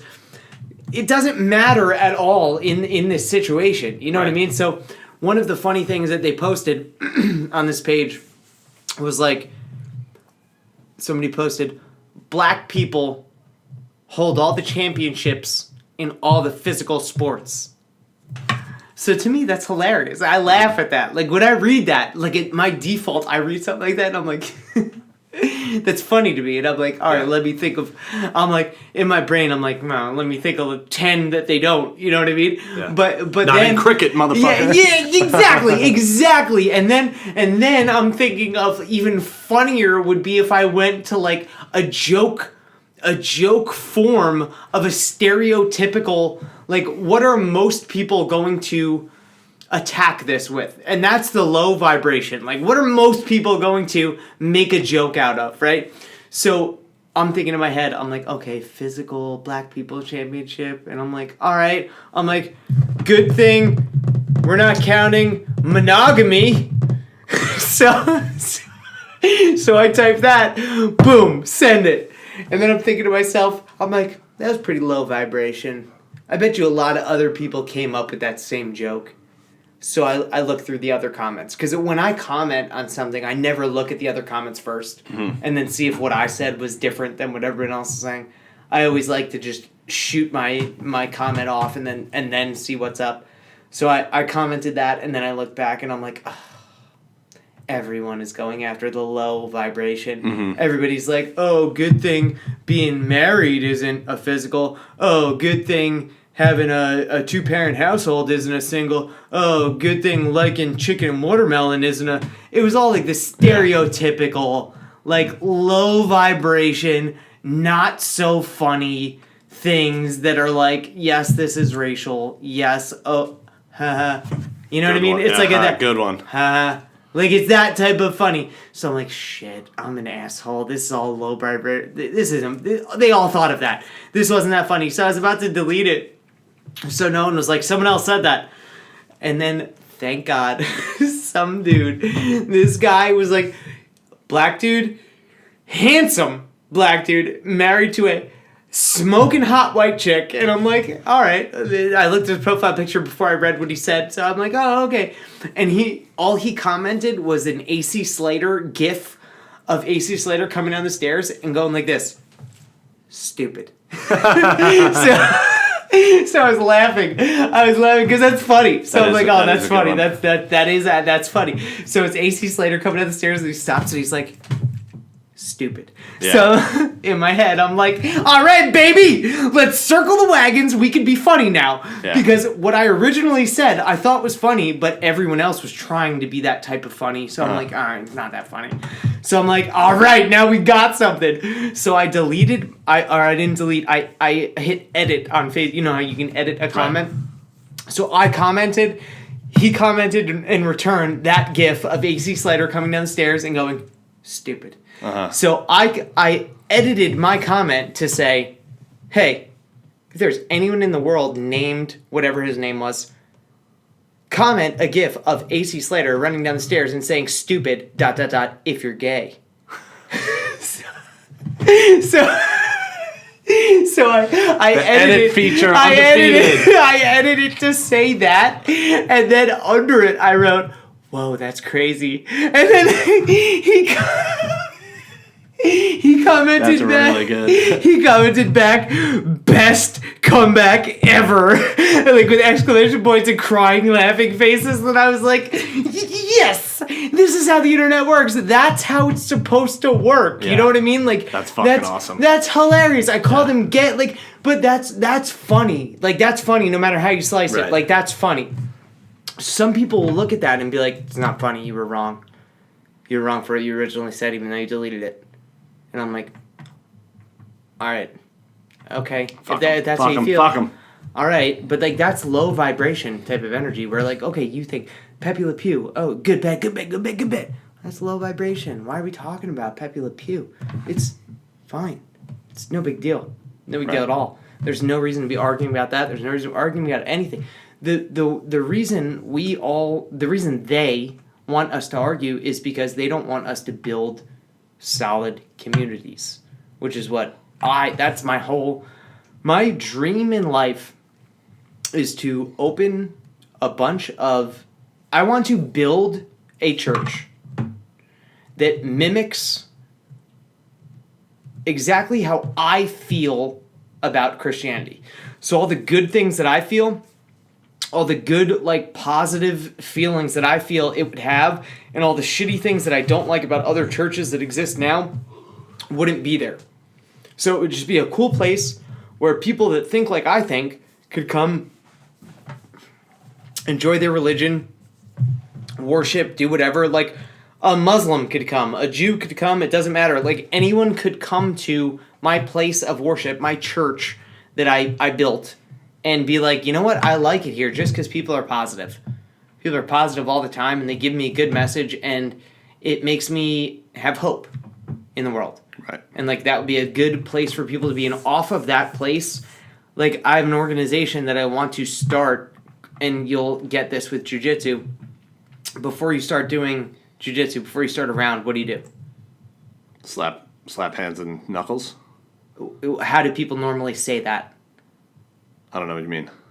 Slap, bump, go. Or slap, pound, go. Yeah. Like, whatever. Slap, pound, go. Yeah. I want to call my organization Slap, Pound, Grow. Okay. So it's an organization where jiu-jitsu places, like jiu-jitsu schools, build community gardens where they actually feed the community. And, like, literally, like, harvest food to feed people that can't afford food. And it's an easy way to build if they built a really awesome little farmers market where people could come and buy things. Now they're making a profit. Not only are they making a profit by doing a good thing, but they also have access so they can be like, hey, if you need food, just come and take it. We have enough money. We have enough abundance. What we're doing here is dripping with abundance. We have more than we need, and you are willing. You can have anything you need. You don't have food? Come eat for free. Come take this food. There's no problem. Like, that's the type of thing that I want to create in so many aspects of the world. Like, I want to do that in jiu-jitsu schools, and I want to do that in regular schools. Like, imagine if every school that there was in America had a garden on the roof. Every school. And every single kid that couldn't afford to eat, like, that's like a big thing. Like, oh, we have to have breakfast in school programs because these kids can't afford to eat. And so we're going to steal your money a little bit because these kids, they can't afford to eat. They have shitty parents and they won't feed them breakfast. And no, instead of that, grow some fucking food. And have the kids have a class in the day that is nothing but how do I grow food? And they learn how to grow food. And then not only do they grow the food, but they get to eat the food.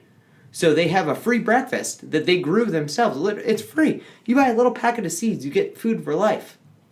You know what I mean? So you can plant food and raise some chickens if you want some protein in there. You have some meat birds. It's a little hard to get children to slaughter animals, but if we're going to be out, slaughtering animals is a part of life and it's no big deal. But whatever, it's hard to get kindergartners to slaughter a chicken to be like, hey, we want some chicken nuggets. Yeah. So there's a little bit of a disconnect there, but you sure can get a little kid to grow a strawberry plant and love strawberries, you know what I mean? Or grow a tomato plant and love tomatoes. Like, that's easy.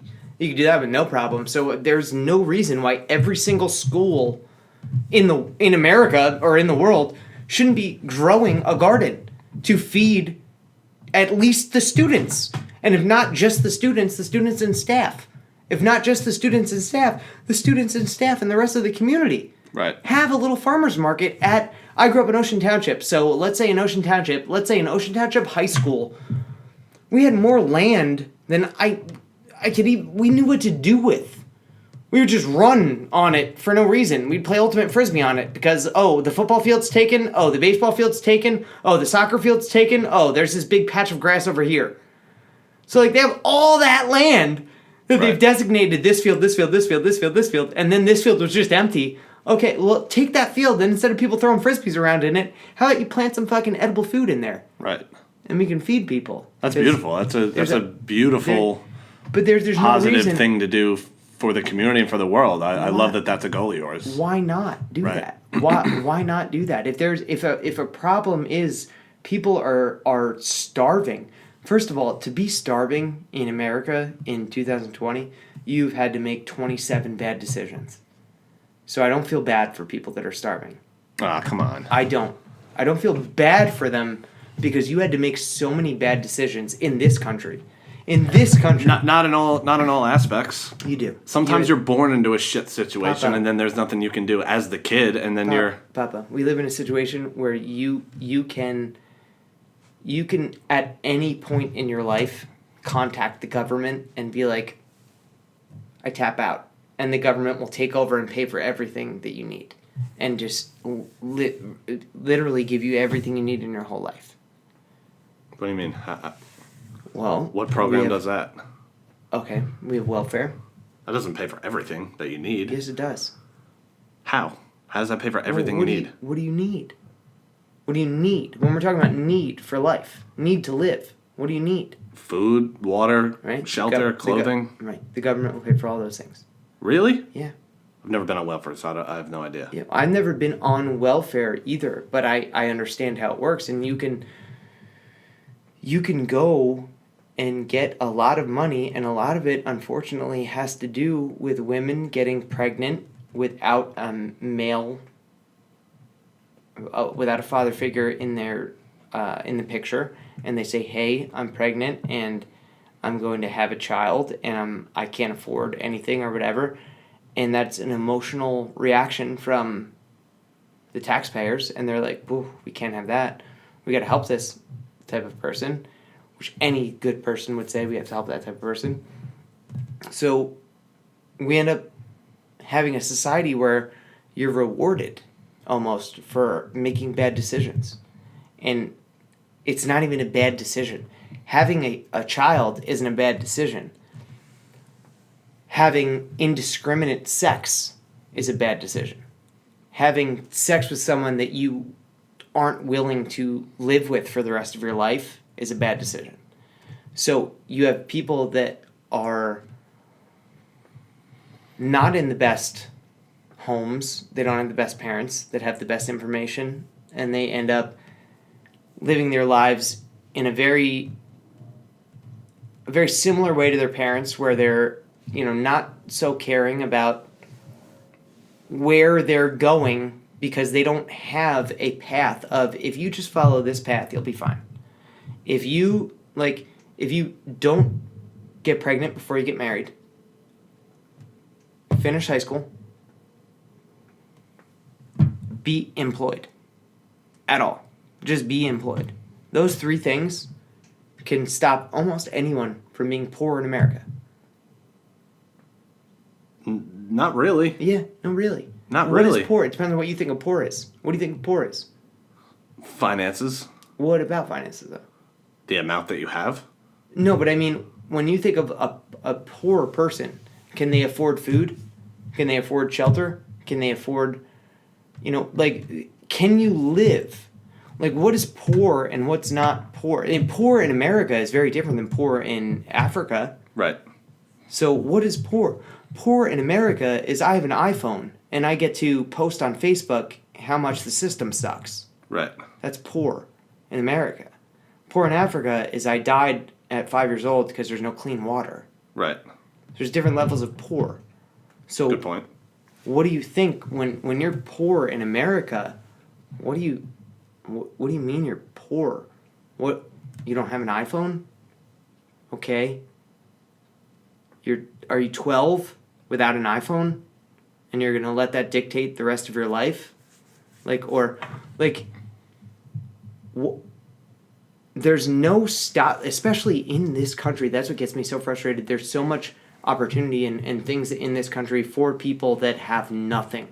Right now, I'm unemployed, and while I'm unemployed, I am doing I should say, what I've started while I have been unemployed. While I was employed, I was a carpenter working 40, I would say anywhere between 48 and 60 hours a week doing carpentry, either on the books, on the side.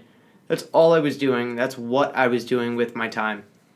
Now that my boss was like, hey, dude, the government shut down our whole operation. It's hard. I can't get any permits. Nobody's working. It's hard, whatever. He was like, we're going to take a little time off. I'm like, okay, cool. So I've been unemployed. While I've been unemployed, what I've been thinking of it as is I'm now a professional athlete. The state is paying me to get in really good shape. The state is paying me to learn jiu-jitsu. The state is paying me to learn Muay Thai.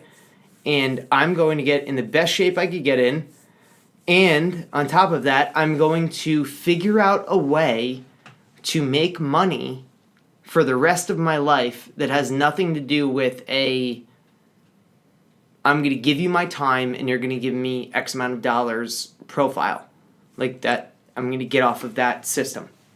So I don't want to, hopefully, anyway, yeah, nothing is a guarantee, and I have no problem. I will pick up my hammer tomorrow and be the best carpenter you've ever seen because I'm a hard worker and I don't care at all. And I like carpentry. I enjoy building. I like being able to build something and think about, like, in 100 years, what I just built is still there. Mm-hmm. To me, that's awesome. Yeah. I think it's really cool. But I want to transcend the 9-to-5 world. And I want to get to the point where I am making enough money. And when I say money, I'm like, I don't want to have a whole bunch of money in my bank account just to be like, I'm a millionaire or a billionaire, whatever. I just want to be able to do anything I want to do. And some things I want to do require money. So I'm like, all right, I need money just to do some things, but like that's not my goal. So the money is like a secondary type of a thing. What I want to do is help as many people in the world as I can help. I want to make this whole world a better place than it is right now. And I want to have kids and raise them in a way that they're going to take what I started and make it better. So I don't want to hand off a world where I've been like, well, I've been a part of this shitty system for however long and good luck with, I want to be like, yeah, this whole system is fucked and don't be a part of it. But if you do this, you're free of the whole system. And I want them to do that. You know what I mean? Because you can be free of the whole system. Right now, I'm not rich at all, but I live outside of the system. I don't give a fuck what Joe Biden does. I don't give a fuck what Donald Trump did. I don't give a fuck what Obama did, other than the fact that I'm like, that's wrong. You know? Looking from an outsider's perspective, I'm like, that's wrong. Shouldn't be doing that. You know, that's not good. But it doesn't affect my life. I grow my own food. I'm not dependent on the government for anything whatsoever. If the government disappeared tomorrow, I wouldn't know the difference. Right. So I'm like, all right, whatever. Trump, Biden, Obama, Clinton, Bush, it's all the same. It really doesn't matter that much. There's differences. Like, believe me, I'm not one of those people that are like, the left and the right are the same. They're not. They're not. They're not the same. But they're also not. They're not like it's not like if they're in charge, this is the only way it can be, and if they're in charge, this is the only way it can be. No, it's not really the case at all. Even if, for example, when Obama was in charge, we bombed more countries than when Bush and Trump were in charge. Right. He's the Democrat. He's the anti-war candidate. That shouldn't happen. Right. When Trump was in charge, our Second Amendment was infringed upon more than when Obama was in office. Right. That's not supposed to happen. He's the Republican guy. He's supposed to be all for the Second Amendment. It doesn't matter who's in it. It just does, nothing matters other than what is actually happening. What are they doing? You have to really pay attention to what's going on. Right. And like that's why like if I have aspirations of running for office one day, but it's like I'm torn between whether I want to run for office or do I want to go online and buy a big sweet gold belt that's like a WWE or a UFC type of belt and sling it over my shoulder and be like, this is the president belt, and start my complete own new thing. Like to be like, all right, they're doing their politics thing. We're going to do our politics thing. Mm-hmm. It's our fake politics over here. It's the same exact thing as they're doing, only you're just going to start laughing at them and taking this seriously. Right. So now, after a while, everybody's like, no, we're taking this seriously. You guys are, what do you have, a presidential election? Okay, cool. And like, what we're doing over here is actually what's serious. So like, oh, okay, you stay in the White House? All right, cool, but our guy over here is in communications with Russia and trying to figure out whether, you know, we're going to go to war or not, so why don't you just relax over there in the White House? Mm-hmm. Like, it doesn't need to be... There's no reason that we have to have an elected system of people, of idiots, I should say. Because who runs for office? They're a bunch of fucking idiots. Psychopaths. It's Sociopaths. only idiots. It's only because no one wants to vote power out of their own hands. Right. That's the problem. I want to do that. If I were to make it to office, I would make it to office to vote power out of my own hands. I would vote power away from the government. I'd say, whoa, there's no reason the government needs to be in this at all. This is not a government decision. This is for the people to make. The government need to be thinking about things like, okay, how are we going to pay for, let's say we have hospitals, emergency rooms. It's important, right? How are we going to pay for all the emergency rooms in the country? That's a big government thing. That's not a, what are we going to do if a kid's allergic to peanut butter? That's not a government issue. Right. You know what I mean? It shouldn't be. Shouldn't be a government issue. Like, there's... The reason that people are stuck the way they are is because they can't imagine a world that is different than the one they grew up in. Like, they can't imagine a world that's like, well, yeah, we go to school. Like, it's normal. Like, you hit 5, you go to kindergarten, like, whatever. Like, that's what they've been conditioned to their entire life. They've seen that their entire... So they can't think of a world where, like, what if it was like everyone's homeschooled? No one can think of that world. They're like, that'd be crazy. Not really. It wouldn't be crazy if we've been doing it for the last The only reason school is normal is because we've been doing it for the last... If you tried to invent Christianity in 2021, people would be like, get the fuck out of here. That's how I feel. Exactly. If someone tried to invent that now, you'd be like, get the fuck out of here. But it's been going on for so long that you're like, well, yeah, I can't think of any other way. Right. So that's what people are going along with, because they can't think of anything else. Just because you can't think of a different way doesn't mean there's not a better way. Right. When people are like, who's going to build the roads? In my mind, there should be no government at all. At all. So then people are like, who's going to build the roads? And I'm like, just because your small mind can't figure out who can build the roads doesn't mean society can't figure out who can build the roads. Doesn't mean everyone can't figure that out. People figure shit out. Right. It's that maybe you can't understand who's going to build the roads. But people, I promise you, people will build the roads. You drive the roads here in New Jersey, whoever's been building them did a fucking shit job. I know. It's because they don't really care. It's because government has no accountability. There's no, if your roads are shitty and you call someone and say, hey, my roads are shitty, they're like, oh, okay, cool. Yeah. Okay? But if you had the chance to fire that person, they wouldn't be like, oh, okay, cool. They'd be like, oh, what road was it? Okay, at what intersection? Oh, okay. And what was it? Oh, all right, we're going to have someone out there as soon as we can. Mm. And someone would come fix the road. If they could be fired for not fixing the road. Right. But they can't be fired for not fixing the road, so they don't give a fuck about the roads. Right. So there's no other way around that other than accountability. And that's why if you have an elected official that wins a fake popularity contest, because that's what it is, the biggest, in my opinion, the biggest morons in our society run for politics. And they get elected, and then we have morons leading us through life. And we're like, well, no, you're a moron. I'm not doing that. Right. I'm not doing that because you think it's a good idea. You know what I mean? Like, that's idiotic. And it's like, if we could just get rid of that, if you had an opportunity, let's say, who's the mayor of this town? Do you have any idea? No idea. Okay, of Matawan, right?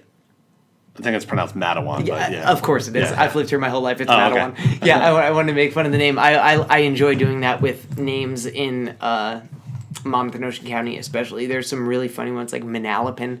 I always call that Manalapan. Uh-huh. And it gets probably pisses people off, right? It gets them riled up. They're like, hey, my first time in Manalapan. And they're like, what are you talking about, Manalapan? It's Manalapan. So we're in Matawan right now, but I like to call it Matawan to upset the masses. But it's a very tricky thing to think of how we can go from something we don't have but think is a good idea to develop something that's actually working. Mm-hmm. So if we're not going to have an elective system of how we do things, how do we do it? Well, let private businesses try to do it. Because the worst thing that'll happen is people will get fired and we'll find someone that can do it. You know, and if someone is more of a... This is the hard part. Like, we have to have someone that has, like, the say to be like, this is it. But that has to be a person that is not like a Joe Biden or not like a Donald Trump that was like, this is it. But the this is it is only because that's all they could do. That's the only power they had. Mm-hmm. It's the only, like, do you think when... I'm trying to think of a really monumental fuck up that Trump did and Biden did. They don't have to be the same thing. But, like... Biden hasn't been in office that long. Or let's say Obama. You could take Obama. You could take any of the two sides. Because I don't want to use one example so people are like, oh, this guy hates the other side. I don't have a side. I'm outside the political system. Neither do I, which is great because during Trump's tenure, everybody was calling me a libtard. During Obama's, and I assume the next 4 years, I'm going to be called alt-right. Oh, it's funny. It is funny. That's funny. I hate all of them. I get it a little differently because I thought of Obama and Trump. I think about them more as a theatrical, like a comedic theatrical perform. Like I thought Trump was hilarious. I listened to his press conferences and like the things that he said, and there were times that I laughed out loud in my house by myself because he's funny, and I'm like, that is hilarious that he just said that. I can't believe that our president just said that. That's hilarious. And with Obama, I was more like, all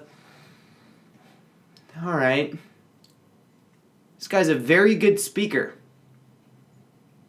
All right, okay, he speaks really well. I don't really agree with any of these things, but he's a good speaker. All right. I don't agree with that. There was nothing that I was like with Trump, there was things I agreed with and disagreed with. But if you asked me like the person Trump was, I'd be like, he's a clown. He's a funny person. He's hilarious. He should be a stand-up comedian. He is absolutely hilarious. The things that he says, the lack of awareness of like, if I say this, it's going to be taken out of cut. The raw. Trump was funny.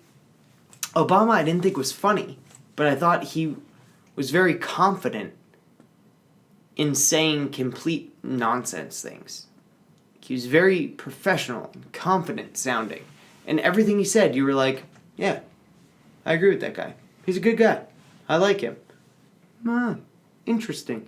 Like, you would agree with everything Obama said, but not because substantially you thought about it and agreed with it. It's just because he delivered it in a way that was very professional and very charismatic and very, this is the way we do things. And he sung a little bit of Marvin Gaye and I've been feeling fine, babe, or whatever he sung it, whatever. Everybody loved him. The same America that during Trump people called racist, the same America loved Obama. They really did. And it was the same dumb people that liked Trump that liked Obama for the same reason. They liked Obama because he sung that stupid song. And they liked Trump because he makes fun of Rosie O'Donnell. Yeah. They don't give a fuck about their politics, either one. Right. You know what I mean? Like, neither one of them cared that Obama was a warmongering psychopath. Right. That bombed the Middle East to no end. Just constantly bombed the Middle East. Weddings. Pistachio farmers. Didn't matter. Obama was going to level the Middle East. Didn't give a shit. He ran out of bombs. But he's not considered an evil dude or a war dude or any dude like that. He's just, it's Obama. He was great. Everybody hated him. He started 7 new wars. Well, everybody hated him. If you didn't like him, it's because you were racist. Right. It's not because of what he did. Right. That's the joke that they play on everybody. If you didn't like Obama, you're a racist. That's a big problem with the political climate today is nobody likes anybody based on their politics. It's become a team sport. I want my team to win, and then whatever my team does is fucking awesome. Like, Trump bombed Syria, didn't declare war. Leftists lost their fucking minds. He didn't declare war, he's a war criminal. Biden's first day in office, what does he do? Bomb Syria. Got elected by promising everybody $2,000 checks on day one. Day one, he used that money to bomb Syria. Nobody said a fucking word. It's like, that's my guy, so I guess that's all right. And then, we're not going to give you $2,000, we're going to give you $1,400. And we'll give it to you eventually. Kind of fucking deal with it.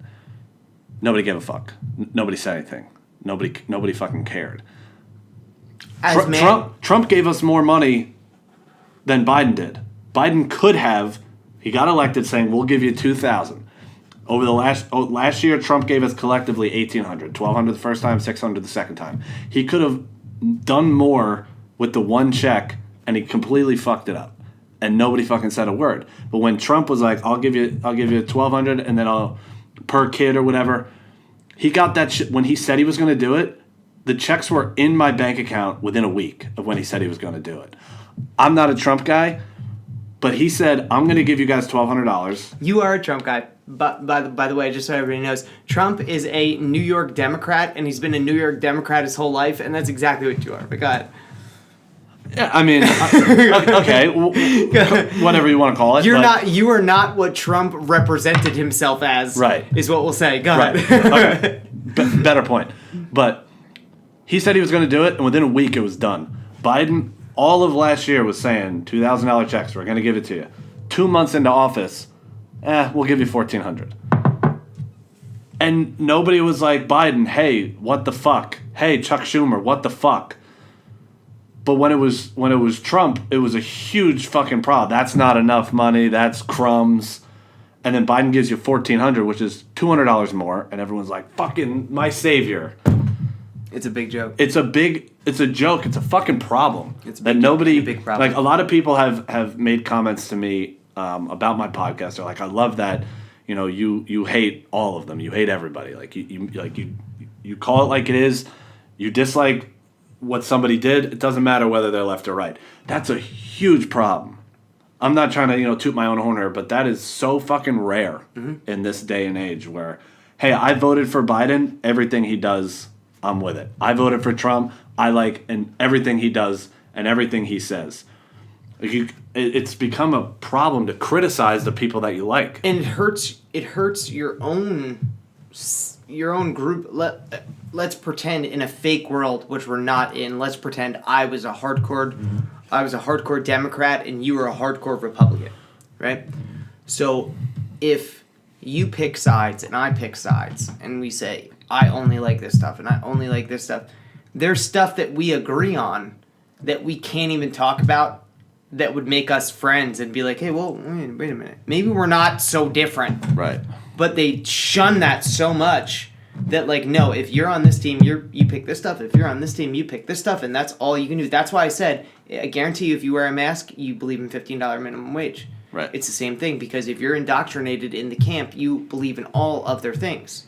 So if you think that, we are a...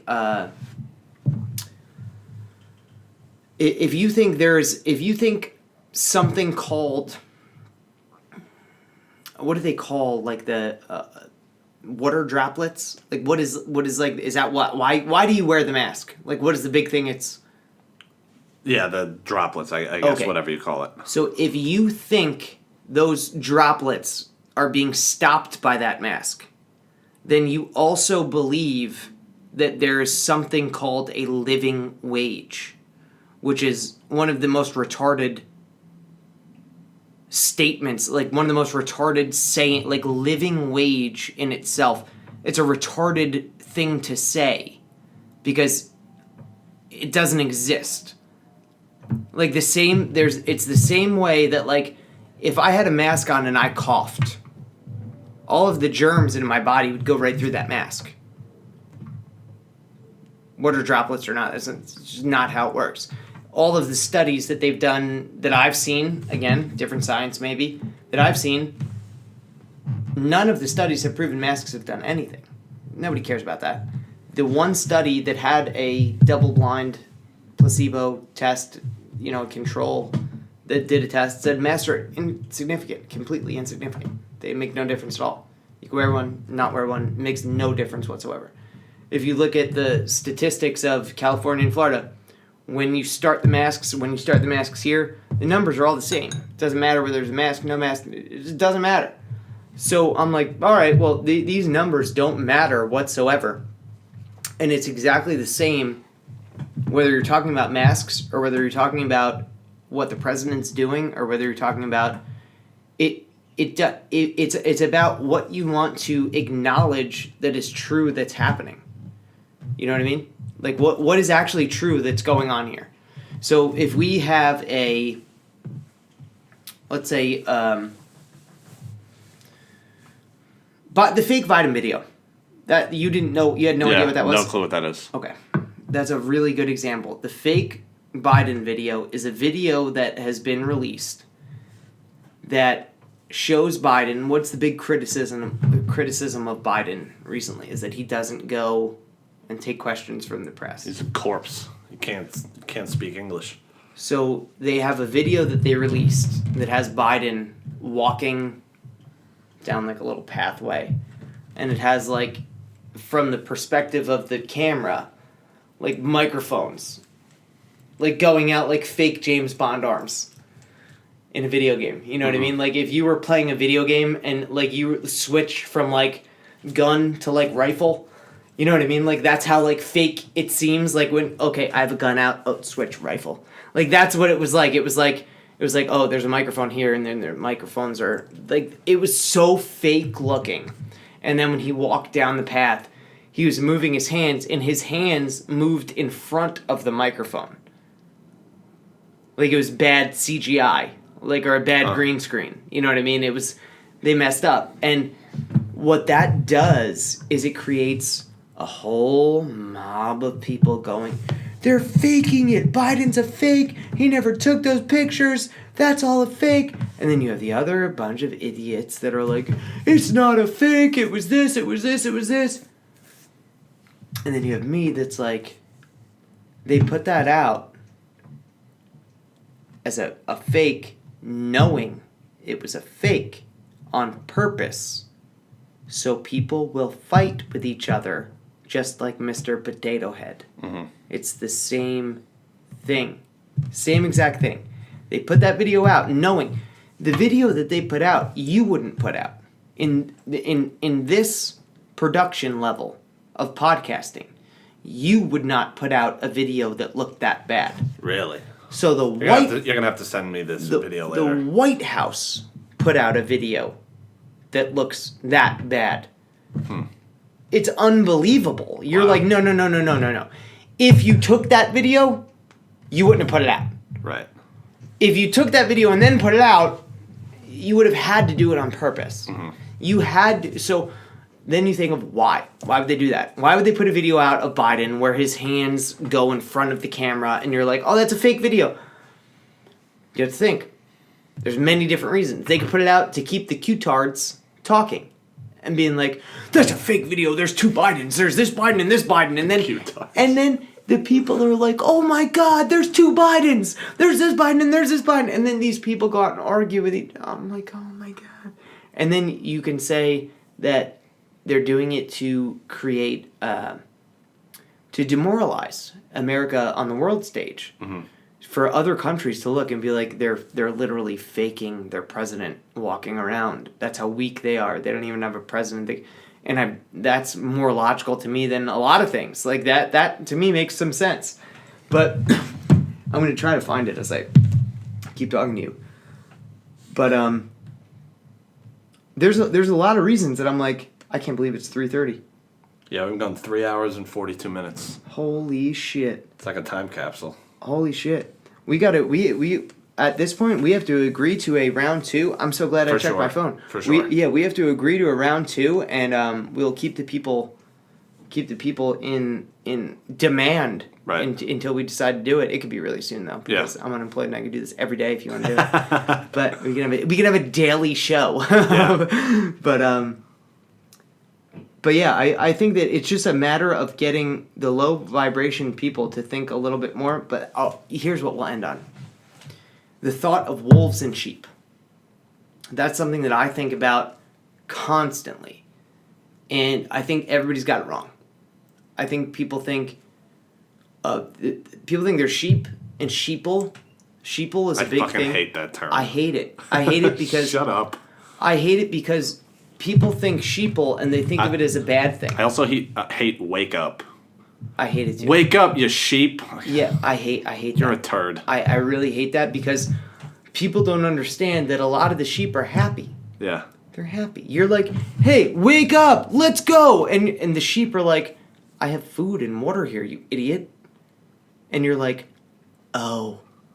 It hits you all of a sudden like, oh, they're not. They don't not understand. They understand where they are. They like it there. Yeah. Oh. It's like a big, like, I thought I was waking them up. They like where they're at. You know what I mean? Like, they don't need to be woken up. You're not going to wake up the sheep. The sheep enjoy being sheep. Right. That's their job. someone has to make the license plates. Right. You know what I mean? Someone has to. They're sheep. They're great. Now there's sheep dogs, and that's the line that everybody has a lot of respect for. The sheep dogs. You got to be tough to be a sheepdog. You got to be able to fight the wolves if you're a sheepdog, and you take care of the sheep. And the only thing different between the wolves and the sheepdog is that the sheepdog decides that it doesn't want to eat the sheep. Mm-hmm. I don't buy that because the sheepdog is not like the wolf.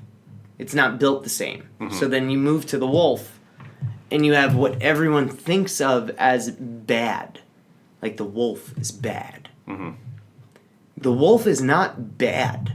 The wolf is doing what God made the wolf to do. The wolf's eating when it's hungry. If the wolf is hungry and it eats your sheep, it's because your sheep happen to be in the way of the wolf eating. You know what I mean? The wolf's hungry. God made the wolf as a predator. It's eating what it is capable of eating. That's what it's supposed to do. Right? The sheepdog is supposed to protect the flock, but the sheepdog looks inwards. It looks in at the flock. It's not looking out at the wolves. It's that the sheepdogs aren't creating a system to stop the wolves. The sheepdogs are protecting the flock inwards. Let's go over here, away from the wolves. Let's go over here, away from the wolves. The sheepdogs are moving the sheep around, keeping them away from the wolves. But then there's the wolves. Everyone thinks they're bad. I don't think they're bad. I think they're doing what they're supposed to be doing. But I think that in the wolf population, there's good and bad. I think you have good wolves, and you have wolves that will do whatever. You know what I mean? You have wolves that will pay to get really good at violence for the moment that violence needs to happen. Mm-hmm. And they're like, oh, no. You're not going to do that violence. I'm going to do my violence on you. And the wolves are the only ones that can beat the other wolves. The sheepdogs can't beat the wolves. You know what I mean? Mm-hmm. If you think of a wolf and a sheepdog, an average wolf is like 200 pounds. Your average dog is like maybe a big dog is like 100 pounds, 110 mm-hmm. pounds. The wolves are going to crush the sheepdogs. It's the good wolves that are going to beat the bad wolves. That's the thing. You know what I mean? You have to have savage, violent, aggressive people that are just good people. They're going to be savage, violent, and aggressive for good reasons. Mm-hmm. And not bad reasons. And that's all. And like people think the wolves, like, it's hard being a wolf because you're not on the inside. Like I feel like I'm a wolf. I'm a wolf, but I'm a good wolf. Mm-hmm. And people look at me and they're like, the people that look at you and they're like, why do you have that guy on your friend's feed? He's a bad wolf. I'm not a bad wolf. I'm not a bad wolf at all. I'm going to go kill the other wolves. But you don't get that because you're either a sheep or a sheepdog, whatever you think you are. You don't even understand what I am. Mm-hmm. You have no idea. The wolves, at the end of the day, when they howl and stuff like that, like, ooh, and everyone's, oh, that's so magical. It's not magical. What they're doing, it's hard being a fucking wolf. You know what I mean? It's hard living. Mm-hmm. You're living in the sheep are in, let's say the sheep are in the 70%, right? 70% of the world are sheep. And then you have 10% on both sides of them. So you have 70, 80, 90. So 10% on both sides of them. Those are the sheepdogs guarding. And then you have the 5% and the 5% that are the wolves. You have the good wolves and the bad wolves. The good wolves are the only ones that can beat the bad wolves. And at the end of the day, when the wolves are all howling and they're like, what's going on? That's not like a song of like a, oh, we are wolves, we're howling. That's a, who's alive? Who's left alive? It's a hard day. Who's still here? That's what the wolves are asking themselves at the end of the night. Like, who's still alive? Who made it through? We need to know who we've got left here. That's the wolf. The good wolf is like, who else left alive? We're going to fight tomorrow for the same good shit. You know what I mean? Like, those are the wolves. The wolves aren't the people that are like, like, I feel like the cops are the sheepdog. Like, the cops are like, yeah, well, we got to be good. And, don't park here. Why can't I park here? Well, the law says you can't park here. Don't park here. Okay. Those are like the sheepdog. The sheepdogs keep the sheep safe. Okay, that's fine. When it comes down to good versus evil, it's wolf versus wolf. It's not sheepdog and wolf. That's not the good and the evil. The sheepdog deals with the sheep. The wolf are trying to kill the sheep. The wolf are trying to kill the wolf. Right. It's the sheepdog are almost like just they're there with good intentions. You know what I mean? They're like, imagine a bouncer at a club trying to protect someone, and they don't know how to fight at all. Never. But they have good intentions. Right. And they're like, I'll be the bouncer, I won't let anything bad happen. But then a fucking fight breaks out, and there's 3 wolves, and they're like, shit, I'm the sheepdog. But the sheepdog doesn't know what the fuck to do with it. They're just a good person in a bad position, and they're not willing or able to do what needs to be done to stop the wolf. What it takes to stop a wolf is another wolf. You just need a good wolf. But I'm a fucking lion and I'll eat all of you. That's another good way to think about things.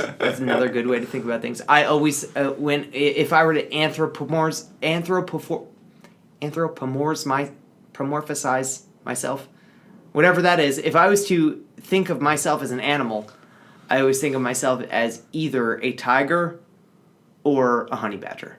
I'm an armadillo. Those are my 2 things. Armadillo was the first one that came to mind for me. I like armadillos too. And you know why I picked tiger over lion? Do you know why? Because they're better. Do you know why a tiger would beat a lion in a fight? They're bigger, they have a stronger bite. The only reason a tiger would beat a lion in a fight is because when a lion fights, it keeps one paw on the ground and it only paws with one paw. And it fights with its mouth and one paw. A tiger will get up on its back legs and fight with both paws and its mouth. And that's the only reason a tiger will beat a lion in a fight. Because lions genetically, they are a one-paw fighting cat. Huh. And the tigers are a two-paw fighting cat. Interesting. Yeah. And they say that house cats, if they were free, house cats would rule the entire animal kingdom. Because they're the most vicious and the most pound-for-pound strongest cat that exists. I fucking hate house cats. So they would, if a house cat was the size of a tiger, it would beat the shit out of a tiger. Word. Yeah. It's All good. right. Good place to end. Yeah, man. 3 hours and 52 minutes. Yeah, we will do this again. Yes. 100%. Appreciate it, my friend. And always remember, wear your mask, take a vaccine, and Jeffrey Epstein didn't kill himself. Don't take that mask. Did Jeffrey Epstein kill himself? Maybe, maybe not. He did not.